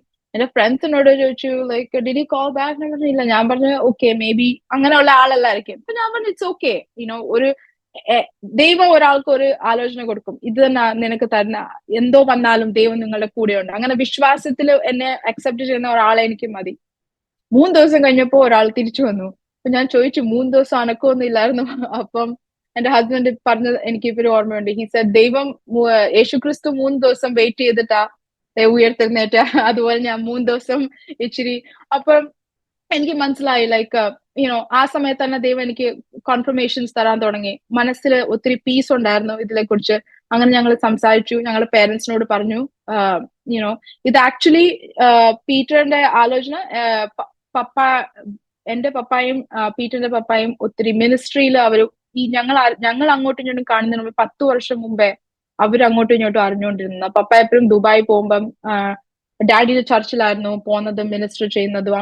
അങ്ങനെ ഒരു സ്പിരിച്വൽ ഫ്രണ്ട്ഷിപ്പ് അവിടെ ഓൾറെഡി ഉണ്ടായിരുന്നു. അങ്ങനെയാ പപ്പ ഈ ആലോചന ലൈക്ക് പപ്പായിക്ക് വന്നതും ഇത് ഞങ്ങൾക്ക് വന്നതും അങ്ങനെ. പക്ഷെ ഞാൻ പറഞ്ഞത് ദൈവം ലൈക്ക് ഞാൻ എപ്പോഴും വിചാരിക്കുന്നത് എന്റെ കരിയറിനെ ഒരു സ്പെഷ്യൽ കരിയറാ, എസ്പെഷ്യലി നമ്മുടെ കമ്മ്യൂണിറ്റിയിൽ ഒരു ഫീമെയിലിന് അങ്ങനത്തെ ഒരു ഫാമിലി ലൈക്ക് അത് ഒത്തിരി പേര് എന്നോട് ഒത്തിരി കാര്യങ്ങൾ അതിനെ കുറിച്ച് പറഞ്ഞിട്ടുണ്ട്. അത് ചിലപ്പോ എനിക്ക് ഭാരമായി മാറുമായിരുന്നു. ലൈക്ക് ഇത് ഒത്തിരി അഡ്ജസ്റ്റ്മെന്റ്, ഹസ്ബൻഡിന്റെ ഭാഗത്തുനിന്ന് ഒത്തിരി അഡ്ജസ്റ്റ്മെന്റ് വേണ്ട ഒരു കരിയറായത്, ഒത്തിരി സപ്പോർട്ട് വേണ്ട ഒരു കരിയറാ. അപ്പൊ അതുപോലത്തെ ഒരാളെ ദൈവം ലൈക്ക് എനിക്ക് കിട്ടിയില്ലെങ്കിൽ ഇത് എനിക്ക് സാധിക്കത്തില്ല. ബട്ട് ദൈവം, എന്റെ ഒരു ഫ്രണ്ട് എന്നോട് ഒരു പ്രാവശ്യം പറഞ്ഞായിരുന്നു, നമ്മൾ ചിലപ്പോ നോക്കുന്നത് നമ്മളുടെ ഓരോരോ ലിസ്റ്റ് ഉണ്ടായിരിക്കും. But main thing is it God ordain? ദൈവം നമുക്ക് വേണ്ടി കരുതിയിരിക്കുന്ന ഒരു ആളാണോ നമ്മള് പ്രാർത്ഥിക്കുന്നത്, അതോ നമ്മളുടെ ഇഷ്ടങ്ങൾ നമ്മൾ ദൈവത്തിനോട് പറയുന്നതാണോ? സോ അങ്ങനെ കുറെ നാളായിട്ട് ദൈവം പ്രാർത്ഥിക്കാൻ ഒരു തന്നു. തക്ക സമയമായപ്പോൾ ഒരു വളരെ അനുഗ്രഹിക്കട്ട ഫാമിലി. ഞങ്ങള് ജൂൺ എന്റെ സമ്മർ വെക്കേഷനിൽ നാട്ടിൽ പോയപ്പോഴാണ് ഞങ്ങളുടെ വെഡിങ്. ജൂലൈ 2016 ഞങ്ങളുടെ കല്യാണം നാട്ടിൽ വെച്ച്. അത് കഴിഞ്ഞിട്ടായിരുന്നു എന്റെ ഫൈനൽ സെമസ്റ്റർ. പക്ഷെ പീറ്ററിന്റെ പേപ്പർ വർക്ക് ഇപ്പോഴും നടന്നുകൊണ്ടിരിക്കുവായിരുന്നു. സോ ഞങ്ങള് പീറ്റർ അവിടുന്ന് തിരിച്ച് സൗദിക്ക് പോയി, അവിടെയായിരുന്നു ജോലി ചെയ്തുകൊണ്ടിരുന്നത്. ഞാൻ തിരിച്ച് എന്റെ കോളേജിൽ വന്നു ഇവിടെ. അങ്ങനെ ഞങ്ങൾ ലോങ് ഡിസ്റ്റൻസ്. അതും നോർമലി പറഞ്ഞ ആൾക്കാർക്ക് മനസ്സിലാകത്തില്ല. ഇവിടെ അമേരിക്കൻ കൾച്ചറിൽ അത് കംപ്ലീറ്റ്ലി ലൈക്ക് എന്റെ ഫ്രണ്ട്സ് എല്ലാം ചോദിക്കുമായിരുന്നു, how are you doing this? Like അവർക്കൊരു കംപ്ലീറ്റ്ലി അത് നോർമൽ ഒന്നും അല്ല. എന്റെ ഫ്രണ്ട്സ് ഒക്കെ എന്നോട് ഒത്തിരി കാര്യങ്ങൾ ചോദിക്കുമായിരുന്നു അതിനെ കുറിച്ച്. പക്ഷെ അവിടെ എല്ലാം ആ വിശ്വാസത്തിന്റെ ഒരു ജീവിതം, ലൈക്ക് ദൈവം കൂട്ടി വെച്ച 2 പേര്, ലൈക്ക് അവരെവിടെ ആയാലും ലൈക്ക് ദൈവം God will protect, God will provide and God will make everything work. So ഞാൻ കോളേജിലായിരുന്നു. ആൻഡ് ഐ വാസ് വണ്ടറിങ്, ഞാൻ ഇനിയും എനിക്ക് ഫ്ലൈറ്റ് ഇൻസ്ട്രക്ടർ ആകണം, ഇനി അതിന് എക്സ്ട്രാ പൈസ വേണം, എങ്ങനെ ചെയ്യും? അപ്പൊ എനിക്കൊരു ഇന്റേൺഷിപ്പ് ചെയ്യണമെന്ന് ആഗ്രഹം ഉണ്ടായിരുന്നു. ലൈക്ക് യൂഷ്വലി ലൈക്ക് എയർലൈൻസിന്റെ കൂടെ ഇന്റേൺഷിപ്പ് ചെയ്യുന്നത് ഒരു വലിയ ഓപ്പർച്യൂണിറ്റിയാണ്. എനിക്ക് സൗത്ത് വെസ്റ്റ് എന്ന് പറയുന്ന ഒരു എയർലൈൻസിന്റെ കൂടെ ഇന്റേൺഷിപ്പ് ചെയ്യണമെന്ന് വലിയ ആഗ്രഹം ഉണ്ടായിരുന്നു. പക്ഷെ ഞാൻ ഒരു ദിവസം നോക്കിയപ്പോ അതിന്റെ ഡെഡ് ലൈൻ കഴിഞ്ഞു പോയി. അതെനിക്ക് വളരെ വിഷമമായി മാറി. ലൈക്ക് ഞാൻ എങ്ങനെ അതിന്റെ ഡെഡ് ലൈൻ മിസ്സായ എനിക്ക് മനസ്സിലാവുന്നില്ല. അങ്ങനെ ഇരുന്നപ്പോ ഞങ്ങളുടെ കോളേജിൽ തന്നെ ഒരു ഇന്റേണൽ ഇമെയിൽ വന്നു, ഡെൽറ്റ എയർലൈൻസിന്റെ ഒരു ഇന്റേൺഷിപ്പ് പ്രോഗ്രാം അവൈലബിൾ ആണെന്ന് പറഞ്ഞു. ഡെൽറ്റ ഇവിടുത്തെ one of the highest like best American based airline ആണ്. ഒത്തിരി ഹൺഡ്രഡ്സ് ഓഫ് ഈ ഞങ്ങളുടെ സ്കൂൾ മാത്രമല്ല എല്ലാ സ്കൂളുകളെ US-ലുള്ള എല്ലാ സ്കൂളുകളിലും ആപ്ലിക്കേഷൻസ് വരുന്നുണ്ട്. 400-500 ആപ്ലിക്കേഷൻസിനകത്ത് നിന്ന് അവർ 5 പേരെ ചൂസ് ചെയ്യും. അപ്പൊ ഞാൻ പ്രാർത്ഥിച്ചുകൊണ്ട് ആപ്ലിക്കേഷൻ ഒക്കെ ഞാൻ അയച്ചു. കുറെ ലൈക്ക് സ്റ്റെപ്സ് ഉണ്ട്. ആദ്യമേ ഫോൺ ഇന്റർവ്യൂ ഉണ്ട്, പിന്നെ സൂം ഇന്റർവ്യൂ ഉണ്ട്, പിന്നെ ഇൻ പേഴ്സൺ ഇന്റർവ്യൂ ഉണ്ട്. ഇപ്പം 4 പേരെ അവർക്ക് കിട്ടി. 5ാമത്തെ സ്പോട്ടിന് വേണ്ടി ഞാനും വേറെ ഒരു പെണ്ണിലും അവർക്ക് ഡിസൈഡ് ചെയ്യാൻ പറ്റുന്നില്ലായിരുന്നു. അതുകൊണ്ട് അവർ ഞങ്ങളെ ഇൻ പേഴ്സൺ കാണാൻ വിളിച്ചു. അപ്പൊ ഞാൻ ആ സമയത്ത് ആദ്യത്തെ പ്രാവശ്യം അറ്റ്ലാന്റ ജോർജിയയിൽ വന്നു, ഡെൽറ്റയുടെ ഹെഡ് ക്വാർട്ടേഴ്സിൽ. അവർ ഫ്ലൈ ചെയ്ത് നമ്മളെ കൊണ്ടുവരും. നമ്മൾ പോയി കാണും. അവര് ലൈക്ക് ഫുൾ ഡേ നമ്മൾ അവരുടെ കൂടെ സ്പെൻഡ് ചെയ്യും. ഓരോ മിനിറ്റും അവർ നമ്മളെ എക്സാമിൻ ചെയ്ത് നോക്കിക്കൊണ്ടിരിക്കുക. എന്റെ കൂടെ എന്നെ കമ്പീറ്റ് ചെയ്തുകൊണ്ടിരുന്ന പെണ്ണ് ഡെൽറ്റ ഫ്ലൈറ്റ് അറ്റൻഡന്റിന്റെ മോളാ. So she grew up in delta, you know. But ഞാൻ വിശ്വസിച്ചു ഇത് എനിക്കുണ്ടതാണെങ്കിൽ ദൈവം എനിക്ക് തരും. എനിവേ ലോങ് സ്റ്റോറി ഷോർട്ട്, ദൈവകൃപയാൽ എനിക്ക് 5ാമത്തെ സ്പോട്ട് ലഭിച്ചു. ഞാൻ ഡെൽറ്റ ഇന്റേൺ ആയി. 2017 ജാനുവരിയിൽ ഞാൻ ആദ്യത്തെ പ്രാവശ്യം അറ്റ്ലാന്റ ജോർജിയയിൽ വന്നു. ഇവിടെ ഞാനൊരു പീറ്റർ സൗദിയിലാ. അപ്പൊ ഞാൻ ഇവിടെ ഇന്റേൺഷിപ്പ് ചെയ്യുക. ആ ഇന്റേൺഷിപ്പിൽ ഓരോ ദിവസവും ഞാൻ വിചാരിക്കും അടുത്തത് എന്തുവാ, ലൈക്ക് ഇത് ഇന്റേൺഷിപ്പാ, ഇനിയിപ്പോ ഇന്റേൺഷിപ്പ് 5 മാസം ആകുമ്പോൾ കഴിയും, ഇനി ഞാൻ എന്തോ ചെയ്യും, അത് കഴിഞ്ഞിട്ട് എനിക്ക് എങ്ങനെയും അവേഴ്സ് ഒക്കെ കിട്ടണം. അപ്പൊ ഞാൻ ഇന്റേൺഷിപ്പ് ചെയ്ത് ഇങ്ങനെ ഇരുന്നപ്പോ അവര് കുറെ പൊസിഷൻസ് ഉണ്ട് ആ ഇന്റേൺഷിപ്പില്. ഞാൻ അവരോട് കാണാൻ ചെന്ന ദിവസം തന്നെ പറഞ്ഞായിരുന്നു, ഞാൻ മാത്രമേ ഉള്ളായിരുന്നു ഇന്ത്യൻ. സോ IT പൊസിഷൻ ഉണ്ടായിരുന്നു, പക്ഷെ എനിക്ക് IT ഒട്ടും ഇഷ്ടമില്ലാത്ത ഒരു ഏരിയയായ. സോ ഞാൻ അവരോട് പറഞ്ഞു, പ്ലീസ് എന്നെ IT അല്ലാതെ വേറെ ഏതെങ്കിലും പോസ്റ്റിൽ വെച്ചാൽ മതി. പക്ഷെ എന്താ പറ്റി, ഞാൻ അവിടെ ചെന്നപ്പോൾ ഞാൻ IT ഇന്റേൺ തന്നെ ആയി മാറി. എനിക്ക് അവർ ചെയ്യുന്ന ഒന്നും ലൈക്ക് അത് മോസ്റ്റ്ലി എല്ലാവരും അവിടെ ഇവിടെ ലൈക്ക് നല്ല ഇൻട്രസ്റ്റിംഗ് കാര്യങ്ങൾ ചെയ്യുമ്പോൾ എനിക്ക് ഈ ഐപാഡിന്റെ കാര്യങ്ങളോ മറ്റേ കാര്യങ്ങളോ ഒക്കെയാണ്. ബട്ട് ദേവനോട് പറഞ്ഞു ലൈക്ക് കംപ്ലൈന്റ് ചെയ്യണ്ട, എന്തോ ആയാലും അത് സ്തോത്രത്തോടെ അങ്ങ് ചെയ്യുക. അങ്ങനെ IT ഇന്റേൺ ആയിരുന്നപ്പോ ഒരു ഓപ്പർച്യൂണിറ്റി ഉണ്ട്. ഈ ഡെൽറ്റയുടെ ന്യൂ ഹയർ പൈലറ്റ്സ് ഇല്ലേ, പുതിയ പൈലറ്റ്സിനെ അവർ ഹയർ ചെയ്യുമ്പോൾ അവർക്ക് എല്ലാവർക്കും ഓരോരോ ലൈക്ക് ഐപാഡ് കിട്ടും. ആ ഐപാഡിന്റെ ഇൻട്രൊഡക്ഷൻ ഒക്കെ ചെയ്യേണ്ട എന്റെ ടീമാണ്. അപ്പൊ ഞാൻ എന്റെ മെയിൻ ടീമിന്റെ കൂടെ ഞാൻ അവരെ ഇന്റേൺ ആണ്, അപ്പൊ അവരെ ഹെൽപ്പ് ചെയ്യാനൊക്കെ പോകും. അപ്പൊ അങ്ങനെ ഞാൻ പോയി അവിടുത്തെ ആ പൈലറ്റ്സിനെ പഠിപ്പിക്കുന്ന ടീമിനോടൊക്കെ എനിക്ക് ലൈക്ക് നല്ല ഇൻട്രൊഡക്ഷൻ ഒക്കെ ആയി. അപ്പൊ ഒരു ദിവസം എന്റെ ബോസ് ഇച്ചിരി ലേറ്റ് ആയി വരട്ടെ. അവര് ഭയങ്കര ടൈറ്റ് സ്കെഡ്യൂളിലാണ് നടക്കുന്നത്. അപ്പൊ അവിടെ നിൽക്കുന്ന ഇൻസ്ട്രക്ടർ എന്നോട് ചോദിച്ചു, ഹേ നീ ഒന്ന് തുടങ്ങാമെന്ന് പറഞ്ഞു. അപ്പൊ ഞാൻ അവരോട് ചോദിച്ചു, അവൾ പറഞ്ഞു ഞാൻ തുടങ്ങിക്കോ, എനിക്ക് കുറച്ചും കൂടി സമയം എടുക്കും. സോ ഞാൻ സ്റ്റാർട്ട് ചെയ്തു, എല്ലാം ചെയ്തു. അങ്ങനെ ഈ നിൽക്കുന്ന ഇൻസ്ട്രക്ടർ എന്നെ കണ്ടായിരുന്നു.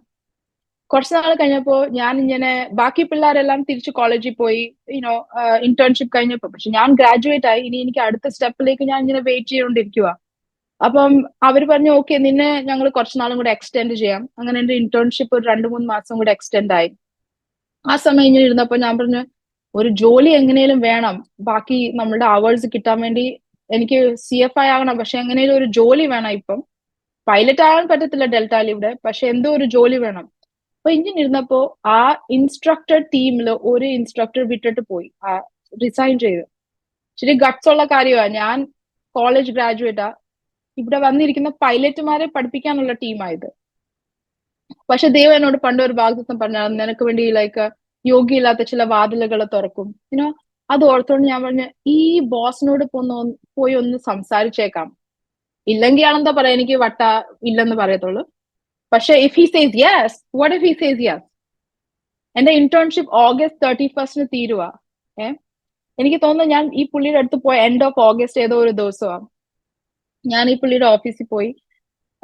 എന്നിട്ട് പുള്ളി ചോദിച്ചു, hey what can I do for U?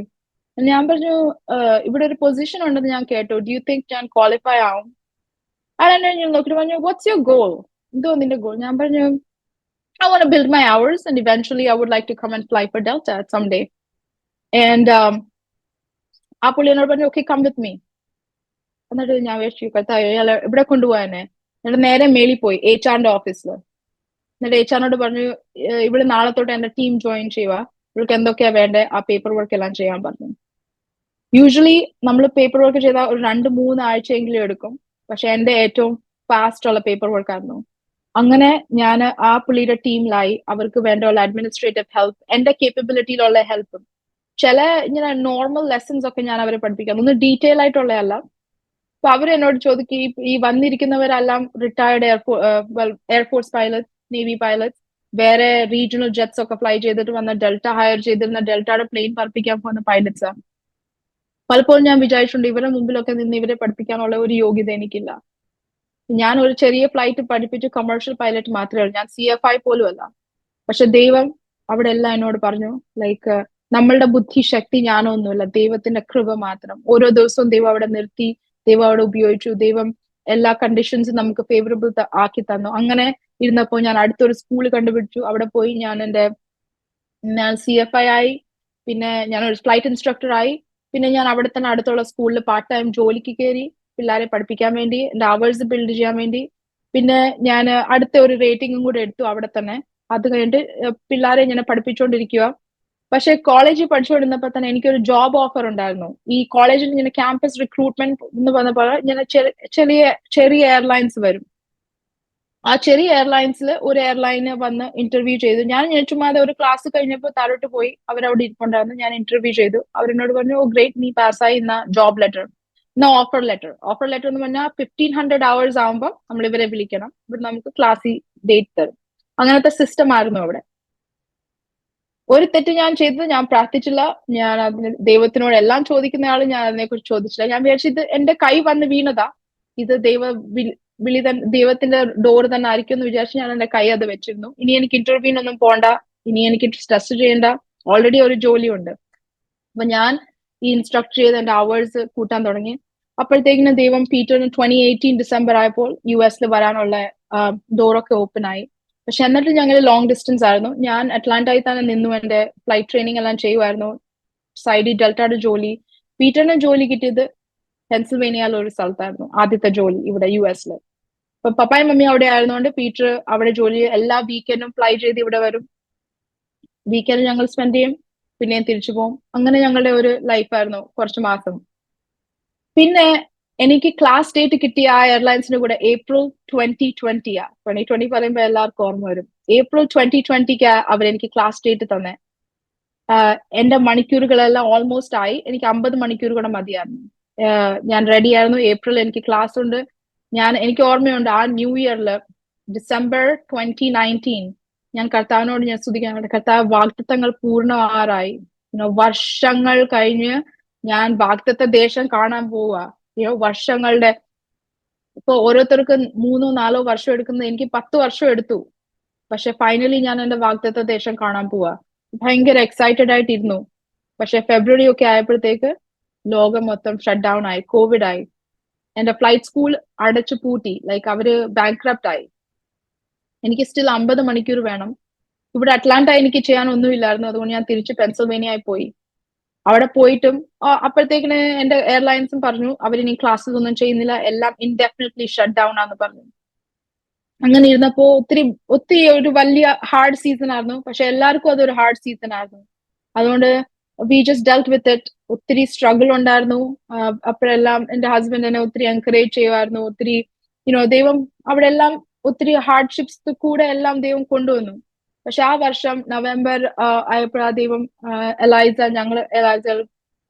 ELISA I was pregnant with ELISA. അതും ദൈവത്തിന്റെ ഒരു കരുതലായിരുന്നു ആ സമയത്ത്. അപ്പം പിന്നെ 2021 ഞാൻ ജൂലൈയിലായിരുന്നു ഡ്യൂ വിത്ത് എലൈസ. അപ്പം എല്ലാം പിന്നെ ഓപ്പൺ ആകാൻ തുടങ്ങി. ഓപ്പർച്യൂണിറ്റീസ് എല്ലാം ആ സമയത്ത് ഓപ്പൺ ആകാൻ തുടങ്ങി. അപ്പൊ ഈ എയർലൈൻ തന്നെ വിളിച്ചു ഒരു ദിവസം. എന്നിട്ട് എന്നോട് ചോദിച്ചു, ഹേ നമുക്ക് ക്ലാസ് ഉണ്ട് ഓഗസ്റ്റില്, നിനക്ക് വരാൻ പറ്റുമോ?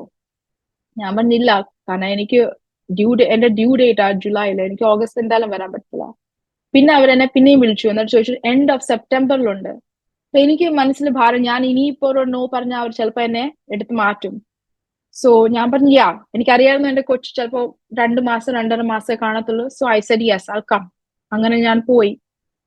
എന്റെ 2 മാസമുള്ള കൊച്ചിനെയും വീട്ടിൽ വെത്ത് എനിക്ക് ദൈവകൃപയാൽ എനിക്ക് ഒത്തിരി ഹെൽപ്പ് ഉണ്ടായിരുന്നു. എന്റെ മാം, എന്റെ മദർ ഇൻ ലോ, ദൈവം സഹായിച്ചു. എനിക്ക് അമ്മയെ പോലെ തന്നെ ഒരു മദർ ഇൻ ലോ ദൈവം തന്നു. അവരെല്ലാം, എന്റെ ഹസ്ബൻഡ്, എന്റെ ഏറ്റവും വലിയ സപ്പോർട്ട്, അവരെല്ലാം പറഞ്ഞു no it's okay, you go.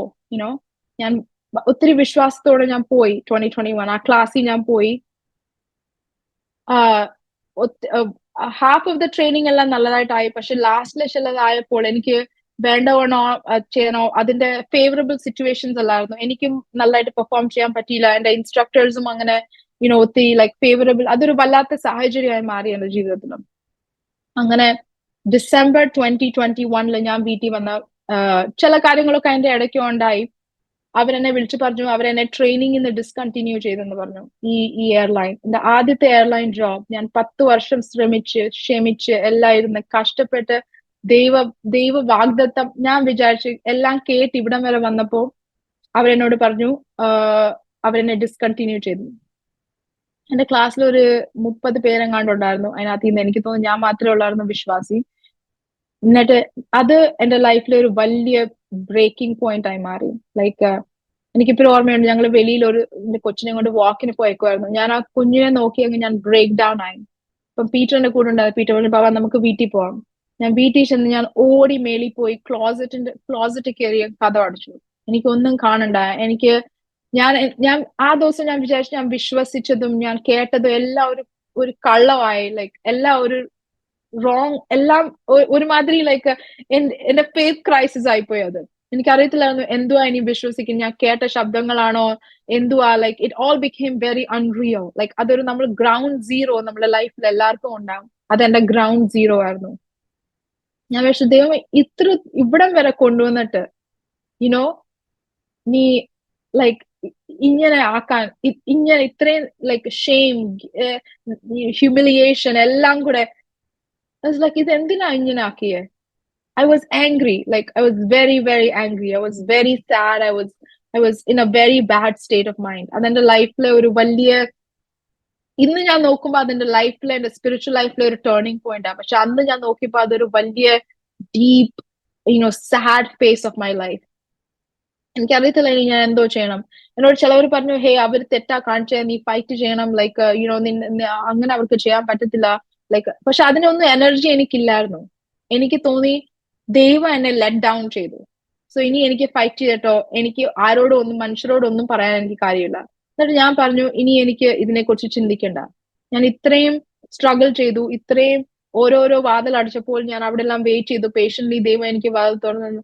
Finally ഞാൻ എന്റെ ഗോളിൽ എത്തിയപ്പോ ഞാൻ ഫെയിൽ ആയി. I was very down. I don't know if I should call it depressed, but maybe I was. But ഞാൻ ആ ദിവസം ഡിസംബറിൽ അപ്പൊ അവര് നമ്മളെ ഡിസ്കണ്ടിന്യൂ ചെയ്യുമ്പോൾ നമ്മളെ ID കാർഡും ടാബ്ലറ്റും എല്ലാം നമ്മൾ തിരിച്ചയച്ചു കൊടുക്കണം അവർക്ക്. അത് ഇമ്പോർട്ടന്റ് ആണ്. സോ ഞാനത് മെയിൽ ചെയ്യാൻ വേണ്ടി തന്നെയാ പോയെ. ഇപ്പൊ ഡിസംബർ എനിക്ക് ഓർമ്മയുണ്ട്, ഞാൻ ഭയങ്കര വിഷമത്തോടെ ഞാൻ കർത്താവിനോട് ഒത്തിരി കാര്യങ്ങളൊക്കെ പറഞ്ഞു. ആ ഡ്രൈവിൽ ഞാൻ അവിടെ പോസ്റ്റ് ഓഫീസിന്റെ അവിടെ ചെന്നിട്ട് ഞാൻ ഒരു സെൽഫി എടുത്തു. ആ സെൽഫി ഇപ്പോഴും എന്റെ ഫോണിൽ കിടപ്പുണ്ട്. ഒത്തിരി വിഷമം തോന്നുമ്പോ ഉണ്ടല്ലോ, കാരണം ഞാൻ ആ ക്ലോസറ്റിൽ കിടന്ന അന്ധകാരത്തിൽ ഇങ്ങനെ കരഞ്ഞുകൊണ്ടിരുന്നപ്പോ എല്ലാം ഡാർക്കാ, നമ്മളിങ്ങനെ കരയുക. പക്ഷെ എന്നാലും എന്റെ ചെവിയിൽ ഇങ്ങനെ കേൾക്കുക, you will see the goodness of the lord in the land of the living. Like I'm angry and I'm crying, but എന്നാലും ഇങ്ങനെ ദൈവത്തിന്റെ ശബ്ദം, you will see the goodness of the Lord in the land of the living. And I was like, no, എന്നാലും ആ selfie എടുത്തപ്പോഴും ഒരു part of me is like, ഇത് ഒരു ദിവസം നിന്റെ സാക്ഷിയായി മാറും. Like take a picture, like record this moment because this will turn into a testimony. അപ്പൊ ഞാൻ അങ്ങനെ എടുത്തു, even though I was utterly defeated. Next കുറച്ച് ദിവസം എന്റെ ഫെയ്ത്ത് ഒത്തിരി ക്രൈസിസിൽ കൂടെ പോയി. പക്ഷെ അന്ന് ആ സമയങ്ങളിലെല്ലാം എന്റെ ഹസ്ബൻഡ്, അതിനാ ഞാൻ യങ്സ്റ്റേഴ്സിനെ എപ്പോഴും എൻകറേജ് ചെയ്യുന്നത്, നമ്മൾ ദൈവത്തെ സ്നേഹിക്കുന്ന, നമ്മളെപ്പോലെ ദൈവത്തെ സ്നേഹിക്കുന്ന ഒരാളെ വേണം നമ്മളെപ്പോഴും നമ്മുടെ ജീവിതത്തിൽ കൂട്ടായി ചൂസ് ചെയ്യാൻ. അവരുടെ ജോബോ അവരുടെ ലുക്സോ അവരെന്തോ match ആയില്ലെങ്കിലും they should have that same faith, because നമ്മളുടെ ലൈഫിൽ നമ്മളുടെ ഫെയ്ത്ത് ഇച്ചിരി കുറയുമ്പോൾ അത് താങ്ങി അങ്ങനെ നമ്മളെ നിർത്താൻ ഒരാള് ദൈവം നമ്മളെ കൂടെ വെക്കണം. എനിക്ക് തോന്നുന്നു അതെന്റെ ലൈഫ്, ഞങ്ങളുടെ മാരേജില് എനിക്ക് വേണ്ടി എപ്പോഴും ഒരു സ്പെഷ്യൽ മൂമെന്റ് ആയിരിക്കും. കാരണം എനിക്ക് ദൈവസന്നിധിയിൽ കരയാൻ പറ്റാത്ത സമയത്ത് എന്റെ ഹസ്ബൻഡ് എന്റെ അടുത്തിരുന്ന് എനിക്ക് വേണ്ടി കരഞ്ഞു. ഞാൻ പക്ഷെ ഒരിക്കലും I don't think I would have flown if not for him and his faith. He reminded me of God's promises. എന്നെ ഓർമ്മിപ്പിച്ചു ദൈവം എന്തുവാ നമ്മളോട് വാഗ്ദത്തങ്ങൾ ചെയ്തത്, എത്രത്തോളം ഓരോരോ സമയത്ത് ദൈവം നമുക്ക് എന്തൊക്കെ ചെയ്തു തന്നു, ഇത്രത്തോളം ദൈവം കൊണ്ടുവന്നു. എന്നെ തിരിച്ച് ഫെയ്ത്തിലേക്ക് കൊണ്ടുവരാൻ എന്റെ ഹസ്ബൻഡും എന്റെ പേരൻസ് എല്ലാം ഒത്തിരി പ്രാർത്ഥിച്ചു. എന്റെ സിബ്ലിംഗ്, എന്റെ സിസ്റ്റർ, എന്റെ in laws, like everybody was such a big support. But inside that room it was the man who held my faith and held my hand and cried. ചില സമയത്ത് ഞാൻ ദൈവത്തെ സ്തുതിക്കും, ബിക്കോസ് എന്റെ ഇതൊരു വലിയ സ്വപ്നമാണ്. പക്ഷെ ചിലപ്പോ എനിക്ക് തോന്നും ദൈവത്തിൽ കൂടെ എന്റെ ഹസ്ബൻഡ് എന്റെ ആ വിശ്വാസത്തിൽ എന്റെ സ്വപ്നത്തിൽ നല്ല എന്നെ വലിയൊരു സപ്പോർട്ടായിട്ട് എപ്പോഴും നിൽക്കും. സോ ഞാനിങ്ങനെ വളരെ വിഷമിച്ചിരുന്നപ്പോ ഒരു ഫ്രണ്ട് എനിക്ക് മെസ്സേജ് ഇട്ടു. ജനുവരി ഒക്കെ ആയി, എല്ലാം കഴിഞ്ഞു. എന്റെ ഒരു ഫ്രണ്ട് ചോദിച്ചു, ഹേ എന്റെ കമ്പനി ഹയർ ചെയ്യുന്നുണ്ട്, നീ അപ്ലൈ ചെയ്യുന്നോ? സോ ഈ കമ്പനി ആ ചാർട്ടേഡ് കമ്പനി, ഇത് ഞാൻ പണ്ട് കോവിഡിന്റെ സമയത്ത് അപ്ലൈ ചെയ്ത, പക്ഷെ അവര് ഒന്നും ഹയർ ചെയ്യുന്നില്ലായിരുന്നു ആ സമയത്ത്. സോ അവര് പറഞ്ഞു ഓക്കെ, ഞാൻ പറഞ്ഞു ഡൂഡ് ലൈക്ക് ഇതൊക്കെ ആയി, ഐ ഡോണ്ട് തിങ്ക് നിന്റെ കമ്പനിക്ക് എന്നെ വേണം, ഐ ഡോണ്ട് തിങ്ക് ആർക്കും എന്നെ ഹയർ ചെയ്യണം ഈ സമയത്ത്. ലൈക്ക് എന്റെ റെസ്യൂമെ ഇതുവരെ നല്ലതായിട്ട് ഞാൻ കൊണ്ടുവന്ന റെസ്യൂമെ ഒരു ഫെയിലിയർ ഇല്ലാത്ത, ഒരു ദബയില്ലാതെ ഇപ്പൊ വലിയൊരു ബ്ലാക്ക് ഡോട്ട് കിടക്കുന്ന എന്റെ റെസ്യൂമെയില്. ഒരു കമ്പനിക്ക് എന്നെ വേണ്ട. അവൻ പറഞ്ഞു ഇറ്റ്സ് ഓക്കെ, എനിക്ക് നിന്നെ അറിയാം, ഞാൻ നിന്റെ കൂടെ ഫ്ലൈ ചെയ്തിട്ടുണ്ട്. അവൻ അവിടുത്തെ ക്യാപ്റ്റനാണ്. ഞാൻ പറഞ്ഞു ഞാൻ ഒരു റെക്കമെൻഡേഷൻ ലെറ്റർ അയക്കാം, എനിക്ക് ചെയ്യാൻ പറ്റുന്ന ഞാൻ ചെയ്യാം, നീ നിന്റെ ആപ്ലിക്കേഷൻ അയക്ക്, ബാക്കി കിട്ടിയില്ലെങ്കിൽ കിട്ടിയില്ല. സോ അങ്ങനെ ഞാൻ അയച്ചു. അവരെന്നെ വിളിച്ചു ഇന്റർവ്യൂവിന് വേണ്ടി. ഇതിന്റെ കൂടെ തന്നെ ഈ അത് അറിഞ്ഞപ്പോ എന്റെ ഫ്രണ്ട്സ് എല്ലാം ഒത്തിരി ഫോർവേഡ് വന്നിട്ട്, വേറെ എയർലൈൻസിലുള്ള ഫ്രണ്ട്സ് ഒക്കെ എന്നോട് പറഞ്ഞു ഹേ. അപ്പൊ ഞാൻ ഇതിന്റെ കൂടെ വേറെ ഒരു ചെറിയ എയർലൈനിലും അപ്ലൈ ചെയ്തായിരുന്നു. അപ്പം എന്റെ കുറെ ഫ്രണ്ട്സ് വന്നു, ഞങ്ങൾ റെക്കമെൻഡേഷൻ എഴുതാം, നോ പ്രോബ്ലം, ഇത് അൺഫെയർ ആബ്ല, വിൽ ഹെൽപ്പ് യു ഔട്ട് എന്നൊക്കെ പറഞ്ഞു. അപ്പൊ ഞാൻ ഈ കമ്പനിയിലും വേറെ ഒരു എയർലൈൻസിലും 2 സ്ഥലത്തും, കാരണം എന്റെ മനസ്സ് എപ്പോഴും എല്ലാരും പോയ വഴിയിൽ പോണം. കാരണം എല്ലാരും എന്താ വെച്ചത്, കോളേജിൽ പോയി, ഇൻസ്ട്രക്ടറായി, എയർലൈൻസിൽ കയറി, പിന്നെ ബിഗ് എയർലൈൻസിൽ കയറി. ഞാൻ വേറെ ഒന്നും ചിന്തിച്ചിട്ടില്ല. അപ്പൊ ഞാനും എയർലൈൻസ് ആ എന്റെ മനസ്സിൽ എപ്പോഴും. അപ്പൊ ഞാൻ ആദ്യമേ ഈ എന്റെ ഫ്രണ്ട് പറഞ്ഞു ചാർട്ടർ കമ്പനിയിൽ ഇന്റർവ്യൂവിന് പോയി. അവരെന്നെ ഫോൺ ഇന്റർവ്യൂവിന് വിളിച്ചു, അത് പാസ്സായി ദൈവകൃപയാൽ. അവരെന്നെ ഇൻ പേഴ്സൺ ഇന്റർവ്യൂവിന് വിളിച്ചു. അവിടെ ചെല്ലുമ്പോൾ നമ്മള് ഇൻ പേഴ്സൺ ഇന്റർവ്യൂ ഉണ്ട്, പിന്നെ അവരൊരു സിമുലേറ്റർ റൈഡ് നമുക്ക് തരും, അതെല്ലാം നമ്മൾ ക്ലിയർ ആക്കണം. അപ്പൊ ഞാൻ ചെന്നു. അവിടെ ചെന്നപ്പോ തൊട്ട് ദൈവത്തിന്റെ ഒരു നല്ല സമാധാനവും ഒരു സമാധാനം ഉണ്ട്. അപ്പൊ ഇവിടുത്തെ മെയിൻ ഡയറക്ടറാ എന്നെ ഇന്റർവ്യൂ ചെയ്യുന്നത്. ആ ദിവസം HR ലേഡി ഇല്ലായിരുന്നു ഫോർ സം റീസൺ. അപ്പം ഫ്ലൈറ്റിന്റെ മെയിൻ ഡയറക്ടറാ എന്നെ ഇന്റർവ്യൂ ചെയ്യുന്നത്. അപ്പൊ അയാൾ എന്നോട് ചോദിച്ചു എന്തോ പറ്റി, അവിടെ എന്താ ഫെയിലായേ. ഞാൻ പറഞ്ഞു ലൈക്ക് ചിലത് എന്റെ തെറ്റാ, ചിലത് എനിക്ക് വേണ്ടത്ര സപ്പോർട്ട് കിട്ടിയില്ല, ബട്ട് നമ്മളത് ലൈക്ക് ഡിൻ വർക്ക്. ആ പുള്ളി ഇന്റർവ്യൂ എല്ലാം കഴിഞ്ഞ് എഴുന്നേറ്റ് വന്നു, ഇങ്ങനെ എന്റെ അടുത്ത് നിന്നിട്ട് പറഞ്ഞു, ഈ എയർലൈൻസിന്റെ പേര് എടുത്തിട്ട് പറഞ്ഞു, what happen there might be the best thing that ever happen to you. And all of a sudden എനിക്ക് ഞാൻ തോന്നി പരിശുദ്ധാത്മാക്കളുടെ പുറകിൽ നിന്ന് ഇങ്ങനെ പറയുന്ന പോലെ. ആ പുള്ളി എന്നോട് പറഞ്ഞു, ആ സ്ഥലത്ത് സംഭവിച്ചത് നിന്റെ ജീവിതത്തിൽ സംഭവിച്ച ഏറ്റവും നല്ല ഒരു കാര്യമായിരിക്കും. എന്നാൽ അത് പറഞ്ഞിട്ട് ആൾ എന്റെ ഹാൻഡ് ഷേക്ക് ചെയ്തിട്ട് അങ്ങ് പോയി. എനിക്ക് മനസ്സിലായില്ല പുള്ളി എന്താ അങ്ങനെ പറഞ്ഞേ.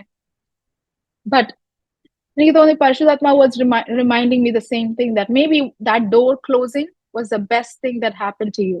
It's not the worst thing. But obviously എനിക്കത് അപ്പോഴും ഉൾക്കൊള്ളാൻ ഒത്തിരി പ്രയാസമുള്ള കാര്യമായിരുന്നു. എനിവേ അവർ പിറ്റേ ദിവസം തന്നെ എന്നെ വിളിച്ചിട്ട് പറഞ്ഞു അവരെന്നെ ഹയർ ചെയ്യാൻ ആഗ്രഹിക്കുന്നെന്ന് പറഞ്ഞു. അപ്പൊ എനിക്ക് എയർലൈൻസിന്റെ ഇന്റർവ്യൂ 5 ദിവസം കഴിഞ്ഞിട്ടുണ്ടായിരുന്നു. അപ്പൊ ഞാൻ പറഞ്ഞു ഞാൻ എന്റെ റിപ്ലൈ 5 days കഴിഞ്ഞിട്ട് തരാമെന്ന് പറഞ്ഞു. കാരണം ഇപ്പോഴും എന്റെ മനസ്സ് എയർലൈൻസിൽ ഇരിക്കുക. എയർലൈൻ ഇന്റർവ്യൂവിന് ഞാൻ പോയി. അവിടെ പോയി അവിടുത്തെ വലിയ ലൈക്ക് ചെന്നപ്പോ തൊട്ട് മനസ്സിനൊരു ആ ആദ്യത്തെ സ്ഥലത്തെ പോലെ ഒരു സന്തോഷമോ ഒരു സമാധാനമോ ഒന്നും ഇല്ല. പക്ഷെ എന്റെ മനസ്സിൽ അവിടെ തന്നെ, കർത്താവെ അവിടെ ഞാൻ നിന്നെയായി, നീ ഇവിടെ എന്നെ ഉയർത്തുമല്ലോ. അപ്പൊ ഞാൻ അവിടെ ചെന്നു, ഇന്റർവ്യൂ ഒക്കെ കഴിഞ്ഞു. അവരും എന്നോട് സെയിം കാര്യം തന്നെ ചോദിച്ചു, ഇവിടെ എന്തോ പറ്റി. ഞാൻ പറഞ്ഞു. പക്ഷെ ആ ഇന്റർവ്യൂ ചെയ്ത ആൾക്കാര് ഒരു പേഴ്സണൽ എനിക്ക് കണക്ഷൻ ഒന്നും തോന്നിയില്ല. അവര് കുറെ പേപ്പറിൽ ലൈക്ക് ചെക്ക് ചെയ്യുന്ന പോലെ തോന്നി. അപ്പൊ എനിക്ക് ഞാൻ അവരോട് സംസാരിച്ചുകൊണ്ടിരുന്നപ്പോ തന്നെ ഒരു ഒരു ഒരു ഒരു ഫീലിംഗ് ഇങ്ങനെ വന്നു, ഇത് നമുക്ക് ശരിയാകത്തില്ല, ഇത് നമുക്ക് കിട്ടത്തില്ല. അതുപോലെ തന്നെ സംഭവിച്ചു. അയാൾ വന്ന് പറഞ്ഞു സോറി, നിന്നെ ഈ പ്രാവശ്യം ഹയർ ചെയ്യുന്നില്ല. ഒരു വല്ലാത്ത ഭാരം പിന്നെയും തോന്നി. എനിക്കിപ്പോഴും ഓർമ്മയുണ്ട്, ഞാൻ അവരുടെ ഹെഡ് ക്വാർട്ടേഴ്സിന്റെ വെളിയില് നിന്ന് ആക്ച്വലി ഞാൻ ആ സെയിം ഇവര് മിനിയാപ്പലസിലെ ഒരു സ്ഥലത്ത് ഞാൻ അവിടെ ആക്ച്വലി 2 ആഴ്ച മുമ്പേ പോയായിരുന്നു. അപ്പൊ ഞാൻ അവിടെ ലാൻഡ് ചെയ്തപ്പോ എനിക്ക് ഇതായിരുന്നു എന്റെ ലാസ്റ്റ് എക്സ്പീരിയൻസ്. ഞാൻ ഇങ്ങനെ ഓർത്തുപോയി. ഞാൻ ഹെഡ് ക്വാർട്ടേഴ്സിന്റെ വെളിയിൽ ഇങ്ങനെ ഊബറിന് വേണ്ടി വെയിറ്റ് ചെയ്യുമായിരുന്നു. ഞാൻ ഇങ്ങനെ കരയുമായിരുന്നു, കർത്താവേ. ഞാൻ മറ്റേ ജോബ് അക്സെപ്റ്റ് ചെയ്തു. എന്നിട്ട് ഞാൻ ഫെബ്രുവരിയിലാന്ന് തോന്നുന്നു അവിടെ ട്രെയിനിങ്ങിന് പോന്നെ. പിന്നെ എന്റെ 6 മാസമുള്ള കൊച്ചിനെയും വിട്ടിട്ട് ഞാൻ 2ാമത്തെ പ്രാവശ്യം ട്രെയിനിങ്ങിന് പോകാൻ പോവാ. എനിക്ക് വളരെ ഭാരമൊക്കെ ഉണ്ടായിരുന്നു. പക്ഷെ കർത്താവിനെ, കർത്താവെ ഈ പ്രാവശ്യം എന്നെ പ്ലീസ് എനിക്ക് ലൈക്ക് എന്നെ ഫെയിലിയർ ആക്കല്ലേ കർത്താവെ. ലൈക്ക് അതൊരു പ്രാർത്ഥനയുള്ളതാണ്. ഞാൻ കർത്താവ് എങ്ങനെയല്ലേ എനിക്ക് ട്രെയിനിങ് പാസ്സാകണം. ദൈവകൃപയാൽ എന്റെ എക്സ്പീരിയൻസ് ഒത്തിരി ഡിഫറെന്റ് ആയിരുന്നു. ദൈവം എനിക്ക്, ഞാൻ വളരെ ഡിപ്രസ് ആയിരുന്നപ്പോ ദൈവം എനിക്ക് എന്റെ പപ്പായി കൂടെ ഒരു വാഗ്ദത്തം തന്നു, റൂത്ത് ബോവാസിന്റെ തോട്ടത്തിൽ പോയി എത്തിയ പോലെ അവിടെ ചില കാര്യങ്ങൾ നിനക്ക് വേണ്ടി വലിച്ചെറിഞ്ഞ് വിട്ടിട്ടുണ്ട്. അതെനിക്ക് അന്ന് മനസ്സിലായില്ല. ഇന്നിപ്പോ ഞാൻ ആ കമ്പനിയിലെ 3 വർഷം ആറായി. ഇപ്പൊ ഞാൻ തിരിച്ചു നോക്കുമ്പോ എനിക്ക് ആ വാഗ്ദത്തം ക്ലിയർ ആയിട്ട് കാണാം. യുനോ റൂത്ത് ബോവാസിന്റെ തോട്ടത്തിൽ പോയി എത്തിയ പോലെ, ലൈക്ക് ദൈവം ചില കാര്യങ്ങൾ അവിടെ വലിച്ചെറിഞ്ഞ് ഇട്ടതുപോലെ. സോ ഞാൻ ആ കമ്പനി ചെന്നു. അവിടുത്തെ ഫസ്റ്റ് ഡേ തൊട്ട് അവരുടെ ഇൻസ്ട്രക്ടേഴ്സ് ആയാലും അവരുടെ പൈലറ്റ്സ് ആയാലും അവരുടെ മാനേജ്മെന്റ് ആയാലും എല്ലാം ഒരു വളരെ നല്ല എക്സ്പീരിയൻസ് ആയിരുന്നു എനിക്ക്. യുനോ ട്രെയിനിങ് എനിക്ക് ഒരു പ്രശ്നവും ഇല്ലാതെ ദൈവകൃപയാൽ ഞാൻ പാസ്സായി. ട്രെയിനിങ് പാസ്സായി കഴിഞ്ഞിട്ട് നമ്മൾ പിന്നെ സിമുലേറ്ററിലാണ് മോസ്റ്റ്ലി ട്രെയിനിങ് നടക്കുന്നത്. അത് കഴിഞ്ഞിട്ട് നമ്മൾ പ്ലെയിനിൽ ഒരു ഇൻസ്ട്രക്ടറിന്റെ കൂടെ പോയി ഇരുന്ന് പ്ലെയിനിൽ നമ്മൾ 1-2 ആഴ്ച അവരുടെ കൂടെ ഫ്ലൈ ചെയ്യും. പിന്നെ നമ്മൾ കോൺഫിഡന്റ് ആണെന്ന് അവർക്ക് മനസ്സിലായ അവർ പിന്നെ നമ്മളെ സൈൻ ഓഫ് ചെയ്യും. പിന്നെ നമ്മൾ ഫസ്റ്റ് ഓഫീസറായി ലൈനി ലൈക്ക് വേറെ നോർമൽ ക്യാപ്റ്റൻസിന്റെ കൂടെ ഫ്ലൈ ചെയ്യും. അപ്പൊ ഞാൻ ആ ട്രെയിനിങ് കഴിഞ്ഞു. അങ്ങനെ എന്റെ മറ്റേ ട്രെയിനിങ്ങും കഴിഞ്ഞു. അവരെന്നെ സൈൻ ഓഫ് ചെയ്തു. എന്നിട്ട് ഞാൻ പറഞ്ഞു, കർത്താവേ, എനിക്കൊരു നല്ല ഫസ്റ്റ് ഓഫീസർ ആയാൽ മതി, ഒരു ഇതും വരാതെ. ക്യാപ്റ്റൻ ആകാൻ എനിക്ക് ചിന്തിക്കാൻ പോലും പറ്റില്ല. ഓരോരുത്തർ ചോദിക്കും, ഓ വെൻ യു ഗോണ അപ്ഗ്രേഡ് ചെയ്യുന്നു. ഞാൻ പറഞ്ഞു, എനിക്ക് ലൈക്ക് അത് ദൈവത്തിന് അറിയാൻ എന്റെ മനസ്സ്. ഞാൻ എങ്ങനെയും ഒന്ന് സർവൈവ് ചെയ്യാൻ നോക്കുക. കാരണം നമ്മളെ പേടി ഭയം എല്ലാം പണ്ട് നമ്മൾ ഫെയിൽ ആയതിന്റെ എല്ലാം നമ്മൾ ഇപ്പോഴും ഉണ്ട്.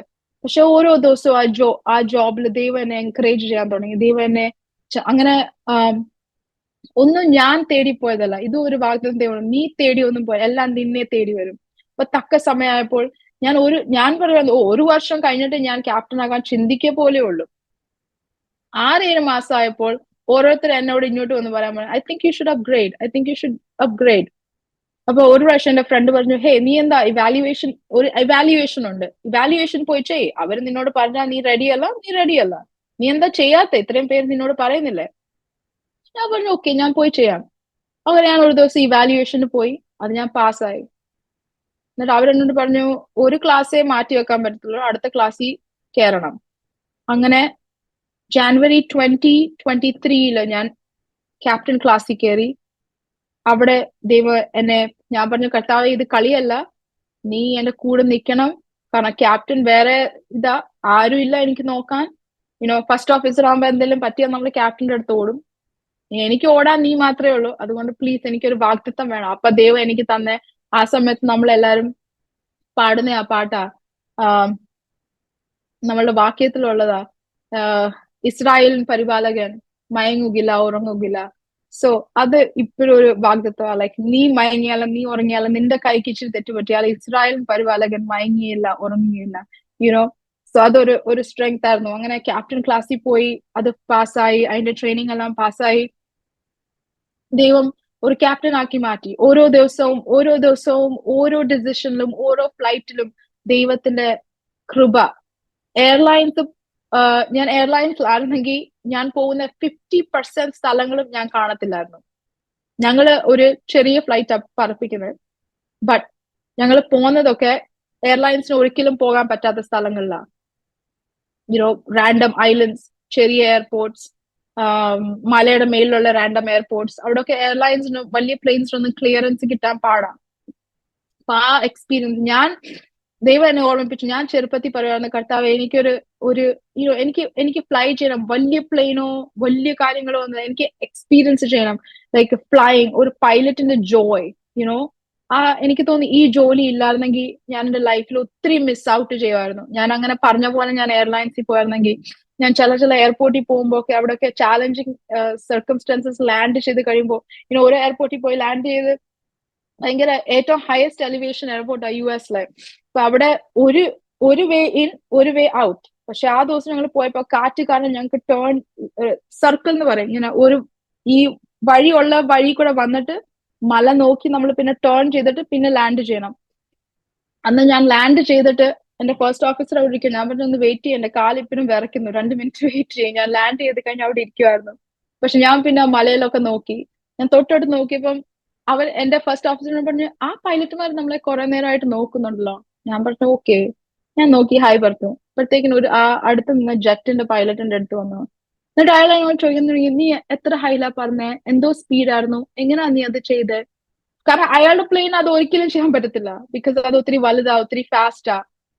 പക്ഷെ അവിടെയൊക്കെ നിൽക്കുമ്പോൾ ഞാൻ ആലോചിക്കും, കർത്താവേ, 2 വർഷം മുമ്പേ ഞാൻ ഒരിക്കലും എന്റെ സ്വപ്നത്തിൽ പോലും ഞാൻ ഇമാജിൻ ചെയ്യത്തില്ല ദാറ്റ് ഞാൻ ഇങ്ങനത്തെ സ്ഥലങ്ങൾ കാണും, ഞാൻ ഇങ്ങനത്തെ കാര്യങ്ങൾ ചെയ്യും, ഇങ്ങനത്തെ എയർപോർട്ട്സിൽ ഞാൻ പോകും.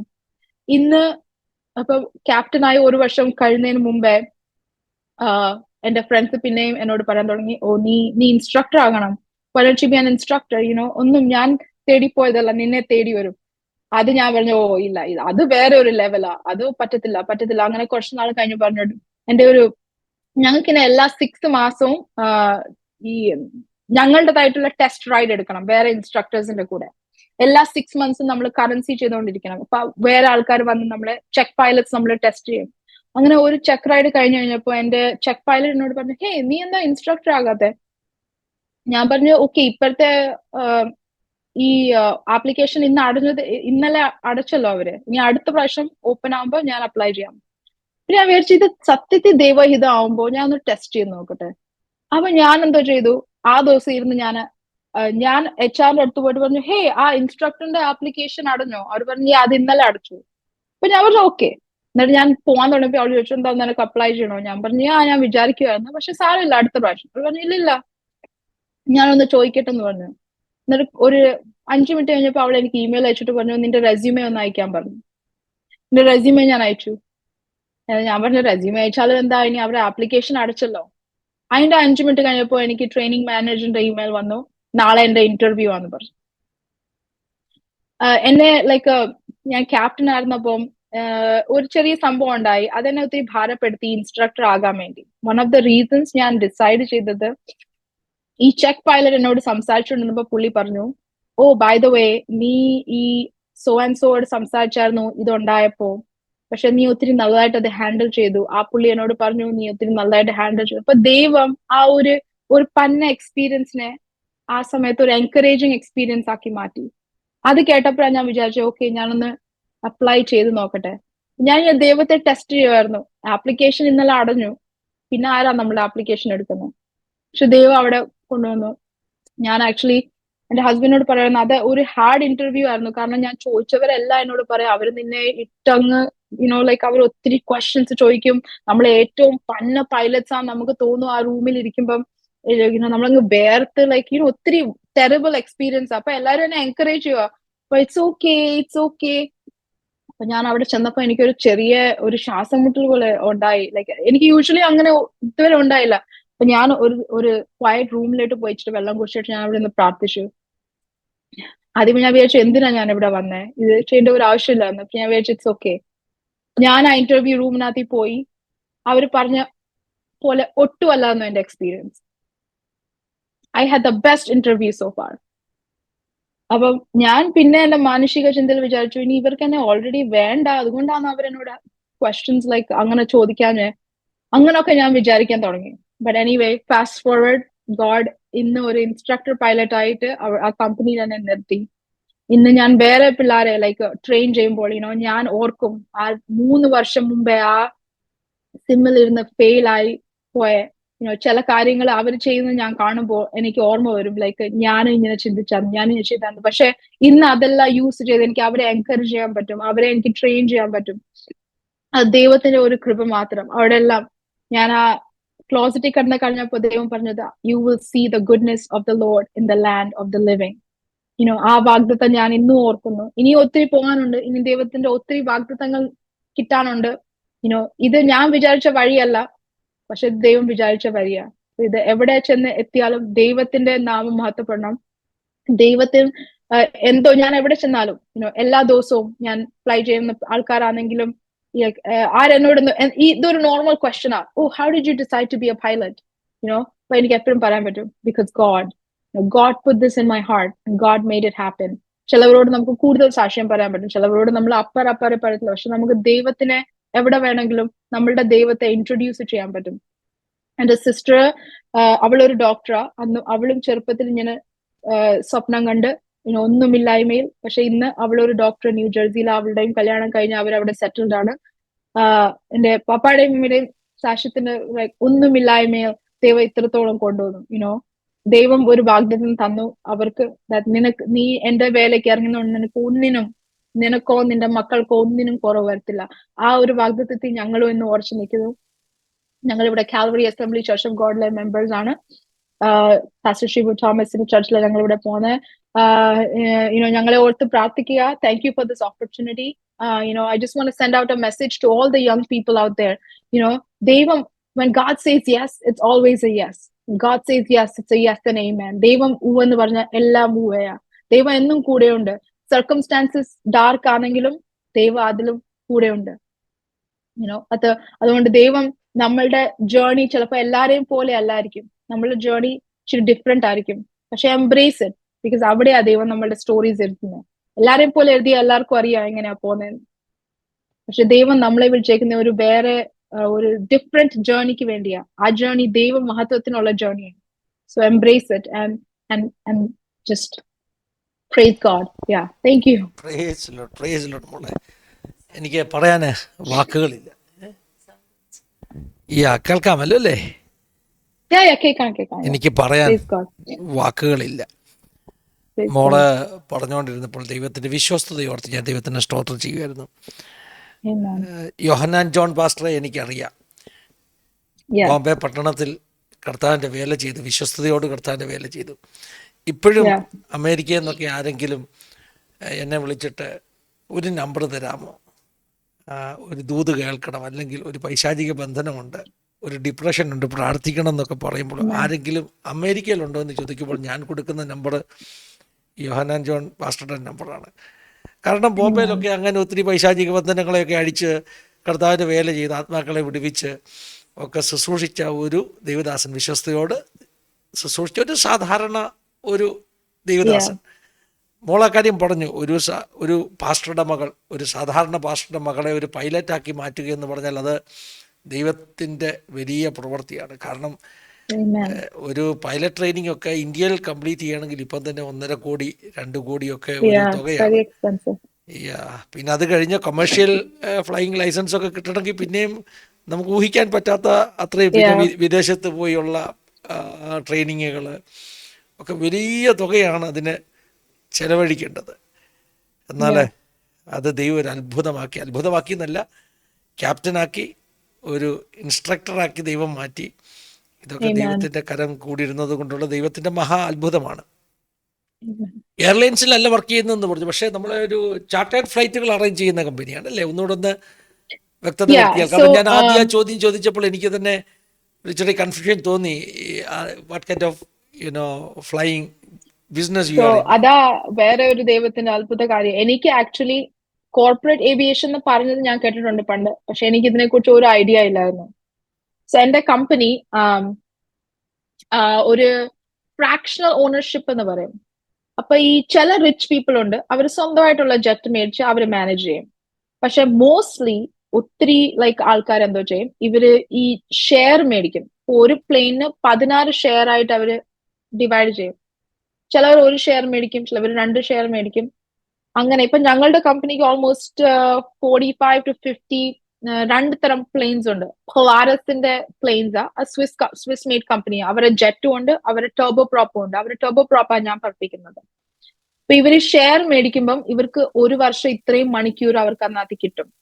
ബട്ട് അവരെല്ലാ മാസവും അതിന്റെ മെയിൻ്റനൻസ് ചാർജ്, പിന്നെ അവർ പറക്കുമ്പോൾ അതിന്റെ എക്സ്ട്രാ മണി എല്ലാം ഉണ്ട്. ബട്ട് ഇത് ഒരു America is very big on private aviation. അമേരിക്കയിലെ ഒരു വലിയ പോപ്പുലേഷൻ അവർക്ക് പ്രൈവറ്റ്ലി ഫ്ലൈ ചെയ്യാനാണ് ഇഷ്ടം. ഞങ്ങൾ mostly clientele, politicians, big businessmen, CEOs, managing directors, അങ്ങനത്തെ ഹൈ പ്രൊഫൈൽ ക്ലയൻസ് ഒക്കെ ആയിരിക്കും. അപ്പൊ അവർക്ക് private it's a very booming business. എനിക്ക് US-ല്, നമ്മുടെ ഇന്ത്യയിലും ഒത്തിരി ഉണ്ട് എല്ലാവരും പ്രൈവറ്റ് ആയിട്ട് പറപ്പിക്കുന്നത്. ഈ പ്ലെയിൻ, ഞാൻ പറപ്പിക്കുന്ന പ്ലെയിൻ ഒത്തിരി actually it was one of the most flown airplanes in last year. കാരണം ഈ പ്ലെയിൻ ഒത്തിരി ഫ്ലെക്സിബിൾ ആ. ഇത് വലിയ എയർപോർട്ട്സിലും പോവും, പക്ഷെ ചെറിയ റൺവേസിലും ലാൻഡ് ചെയ്യാം.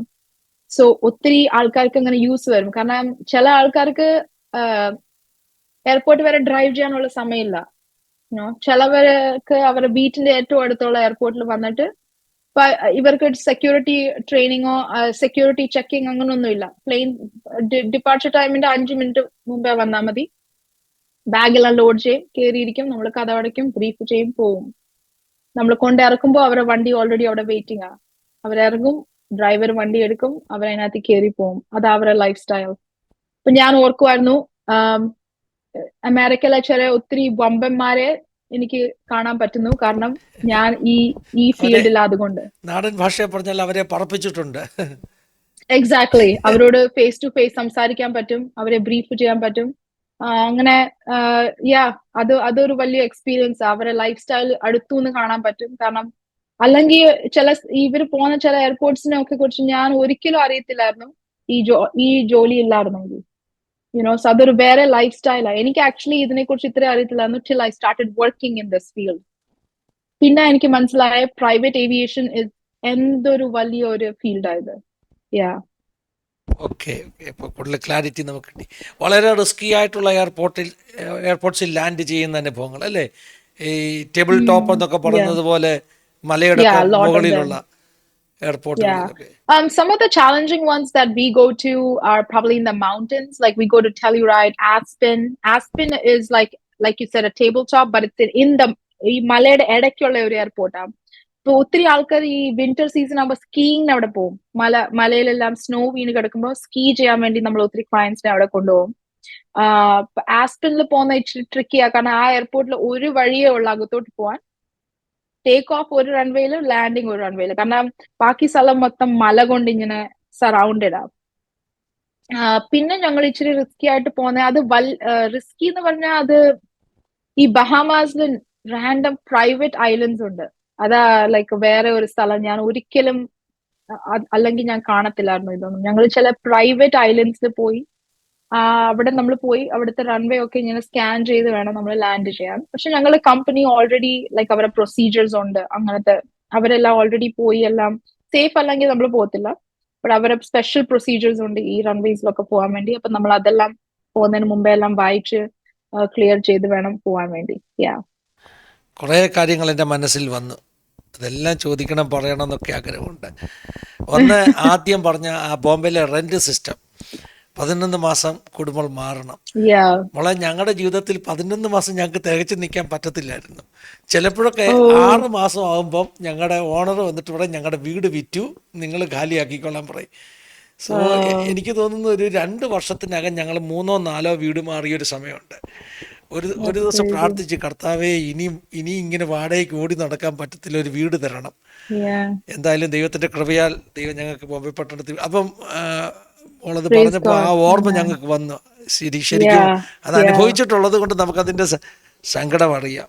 അതുപോലെ തന്നെ സാഹർ വില്ലേജിനെ കുറിച്ച്, സാഹർഗാവ് എന്നാണ് നമ്മൾ പറയുന്നത് അല്ലേ? സാഹർഗാവിനെ കുറിച്ച് എനിക്ക് ഓർമ്മ വന്നു. അവിടെ എൻ്റെ ഒരു ഫ്രണ്ട് അവിടെ ഉണ്ടായിരുന്നു. അപ്പോൾ ഇടയ്ക്ക് ഞാൻ ഈ സാഹർഗാവിൽ വരുമായിരുന്നു. ഈ ചാലിൻ്റെ ആ ഒരു സൈഡ് പിന്നെ എയർപോർട്ടിന്റെ മതിലാന്നാ എനിക്ക് തോന്നുന്നു അല്ലേ? കറക്റ്റ്. അത് ഇച്ചിരി അങ്ങോട്ട് മാറിയാല് എയർപോർട്ട് മതില് തുടങ്ങുന്ന സാഹർഗാവ്. അതെ അതെ, ഞാൻ ആ ഏരിയയിലോട്ട് പോയിട്ടുണ്ട്. അവിടെ ഒരു മലയാളി ഹോട്ടലൊക്കെ ഉണ്ടായിരുന്നു. എനിവേ അപ്പൊ ഞാനപ്പോൾ മോളത് പറഞ്ഞപ്പോൾ ഞാനിങ്ങനെ ഇമാജിൻ ചെയ്യായിരുന്നു, സാഹർ വില്ലേജിന്റെ അപ്പുറത്തൂടെ റൺവേ കൂടെ ഫ്ലൈറ്റ് പൊങ്ങുമ്പോഴൊക്കെ മനസ്സിൽ ചിന്തിച്ചിട്ടുണ്ട് അല്ലേ ആ ചിന്തകൾ. ആളുകളെ പിക്ക് ചെയ്യാൻ വേണ്ടി എയർപോർട്ടിൽ പോകുമ്പോൾ, പ്രത്യേകിച്ചും ഈ എയർപോർട്ടിന്റെ തൊട്ടടുത്ത് താമസിക്കുന്നതുകൊണ്ട് നമുക്ക് ഗസ്റ്റ് എപ്പോഴും വരും, ആരെങ്കിലുമൊക്കെ ബോംബെ വഴി വരുന്നവരൊക്കെ. പക്ഷെ ആ സ്വപ്നങ്ങളൊക്കെ ദൈവം നിവർത്തീകരിച്ചു. അസാധ്യമായ സ്വപ്നങ്ങളാണെന്ന് പറയാം, അസാധ്യമായ സ്വപ്നങ്ങളാണ്. പക്ഷേ അതിനെ ദൈവം ഫുൾഫിൽ ചെയ്തു. അത് ഇന്ത്യയിൽ പഠിച്ചു തുടങ്ങിയെങ്കിൽ അമേരിക്കയിൽ പോയി അത് കംപ്ലീറ്റ് ചെയ്യാനൊക്കെ കർത്താവ് മുഖാന്തരം ഒരുക്കി ഇന്നുള്ള നിലയിലേക്ക് കൊണ്ടുവന്നത് കർത്താവിൻ്റെ വലിയ നീതിയാണ്. ഞാൻ 37-ാം സങ്കീർത്തനം മെൻഷൻ ചെയ്തപ്പോഴേ, delight in the Lord and he will give you the desires of your heart എന്നുള്ള വാക്യം പറഞ്ഞപ്പോൾ ഞാൻ പെട്ടെന്ന് 37-ാം സങ്കീർത്തനം ഒന്ന് ഓടിച്ചിവിടെ ഇരുന്ന് പെട്ടെന്നൊന്ന് നോക്കി. ഒത്തിരി നല്ല വചനങ്ങൾ എൻ്റെ ഹൃദയത്തിലേക്ക് കയറി. എനിക്ക് തോന്നി ഈ സെഷൻ്റെ അവസാനം 37-ാം സങ്കീർത്തനം ഒന്ന് വായിക്കണം തോന്നി. പക്ഷേ സമയമില്ലാത്തതുകൊണ്ട് പ്രേക്ഷകരോട് പറയുക, നിങ്ങൾ വീട്ടിലിരുന്ന് 37-ാമത്തെ സങ്കീർത്തനം ഒന്ന് വായിക്കുക. ഒത്തിരി നല്ല സ്പിരിച്വൽ പ്രിൻസിപ്പിൾസ് നമുക്കതിൽ നിന്ന് കിട്ടും. ദൈവം നിങ്ങളുടെ എല്ലാ ആഗ്രഹങ്ങളെയും സഫലമാക്കും. ദുഷ്ടന്മാരുടെ നിമിത്തം മുഷിയരുതെന്ന് പറഞ്ഞാൽ തുടങ്ങുന്നത്. നമ്മളോട് അസൂയപ്പെടുന്നവർ, നമ്മളെ തകർക്കാൻ ശ്രമിക്കുന്നവരൊക്കെ ഒത്തിരി കാണും. എന്നാൽ ദേശത്ത് പാർത്ത് വിശ്വസ്തയോടുകൂടി ജീവിച്ചാൽ, അങ്ങനെയാണ് ആ സങ്കീർത്തനക്കാരൻ പറയുന്നത്, ദേശത്ത് പാർത്ത് വിശ്വസ്തത ആചരിക്കുക, യഹോവയിൽ തന്നെ രസിച്ചു കൊള്ളുക, ഡിലൈറ്റ് ഇൻ ദ ലോർഡ്. കർത്താവിൽ രസിച്ച് സന്തോഷിച്ച് ദേശത്ത് വിശ്വസ്തയോടുകൂടെ നമ്മൾ ജീവിച്ചാൽ, അടുത്ത വാചകം പറയാണ്, ഹൃദയത്തിലെ ആഗ്രഹങ്ങളെയൊക്കെ കർത്താവ് തരും, എല്ലാ നല്ല ആഗ്രഹങ്ങളെയും തരും. 7ാമത്തെ വാക്യം, ദൈവത്തിനായി അല്ലെങ്കിൽ യഹോവയുടെ മുമ്പാകെ മിണ്ടാതിരുന്ന് അവനായി കാത്തിരിക്കുക. ദൈവത്തിന് വേണ്ടി വെയിറ്റ് ചെയ്താൽ ഒരിക്കലും നിരാശപ്പെടുവാൻ ഇടയായിത്തീരുന്നില്ല. അതൊക്കെയാണ് നമ്മൾ പ്രിയ അക്സയുടെ അനുഭവത്തിൽ നിന്ന് നമ്മൾ കേട്ടോണ്ട് ഇരിക്കുന്നത്. ആ ഡോക്ടറുടെ ഓഫീസിൽ പോയ അനുഭവം, ആ ഡോക്ടർ പറയുന്നൊരു വാചകം അല്ലേ, ഒരു ഓപ്ഷൻ ഉണ്ട് നമുക്ക്, ഒരു റേ ഓഫ് ഹോപ്പാണ്, നമ്മുടെ ഹൃദയത്തിൽ ഒരു വെളിച്ചം വരികയാണ്. സത്യത്തിൽ എനിക്ക് എന്നെ കേൾക്കുന്ന പ്രേക്ഷകരോട് പറയാനുള്ളത്, നിങ്ങളുടെയൊക്കെ ജീവിതത്തിൽ പ്രശ്നങ്ങൾ കാണാം, എല്ലാ വഴിയും അടഞ്ഞെന്നൊക്കെ ആയിരിക്കാം ആളുകൾ പറയുന്നത്, അസാധ്യമെന്നായിരിക്കാം പറയുന്നത്.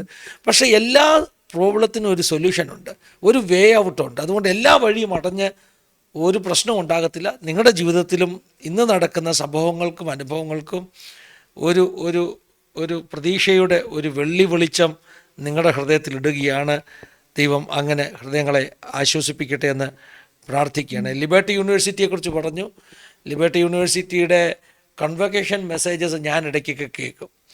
വളരെ ഇൻസ്പിറേഷനിലാണ്. പ്രത്യേകിച്ചും രവി സക്രിയ, ബെന്നി പ്രസാദ്, പിന്നെ ഡോക്ടർ കെ പി യോഹന്നാൻ, പിന്നെ ആരാണ്, അങ്ങനെ കുറേ ഇന്ത്യക്കാർ വന്ന് അവിടെ കൺവക്കേഷൻ ചെയ്ത മെസ്സേജസ് ഞാൻ കേട്ടിട്ടുണ്ട്.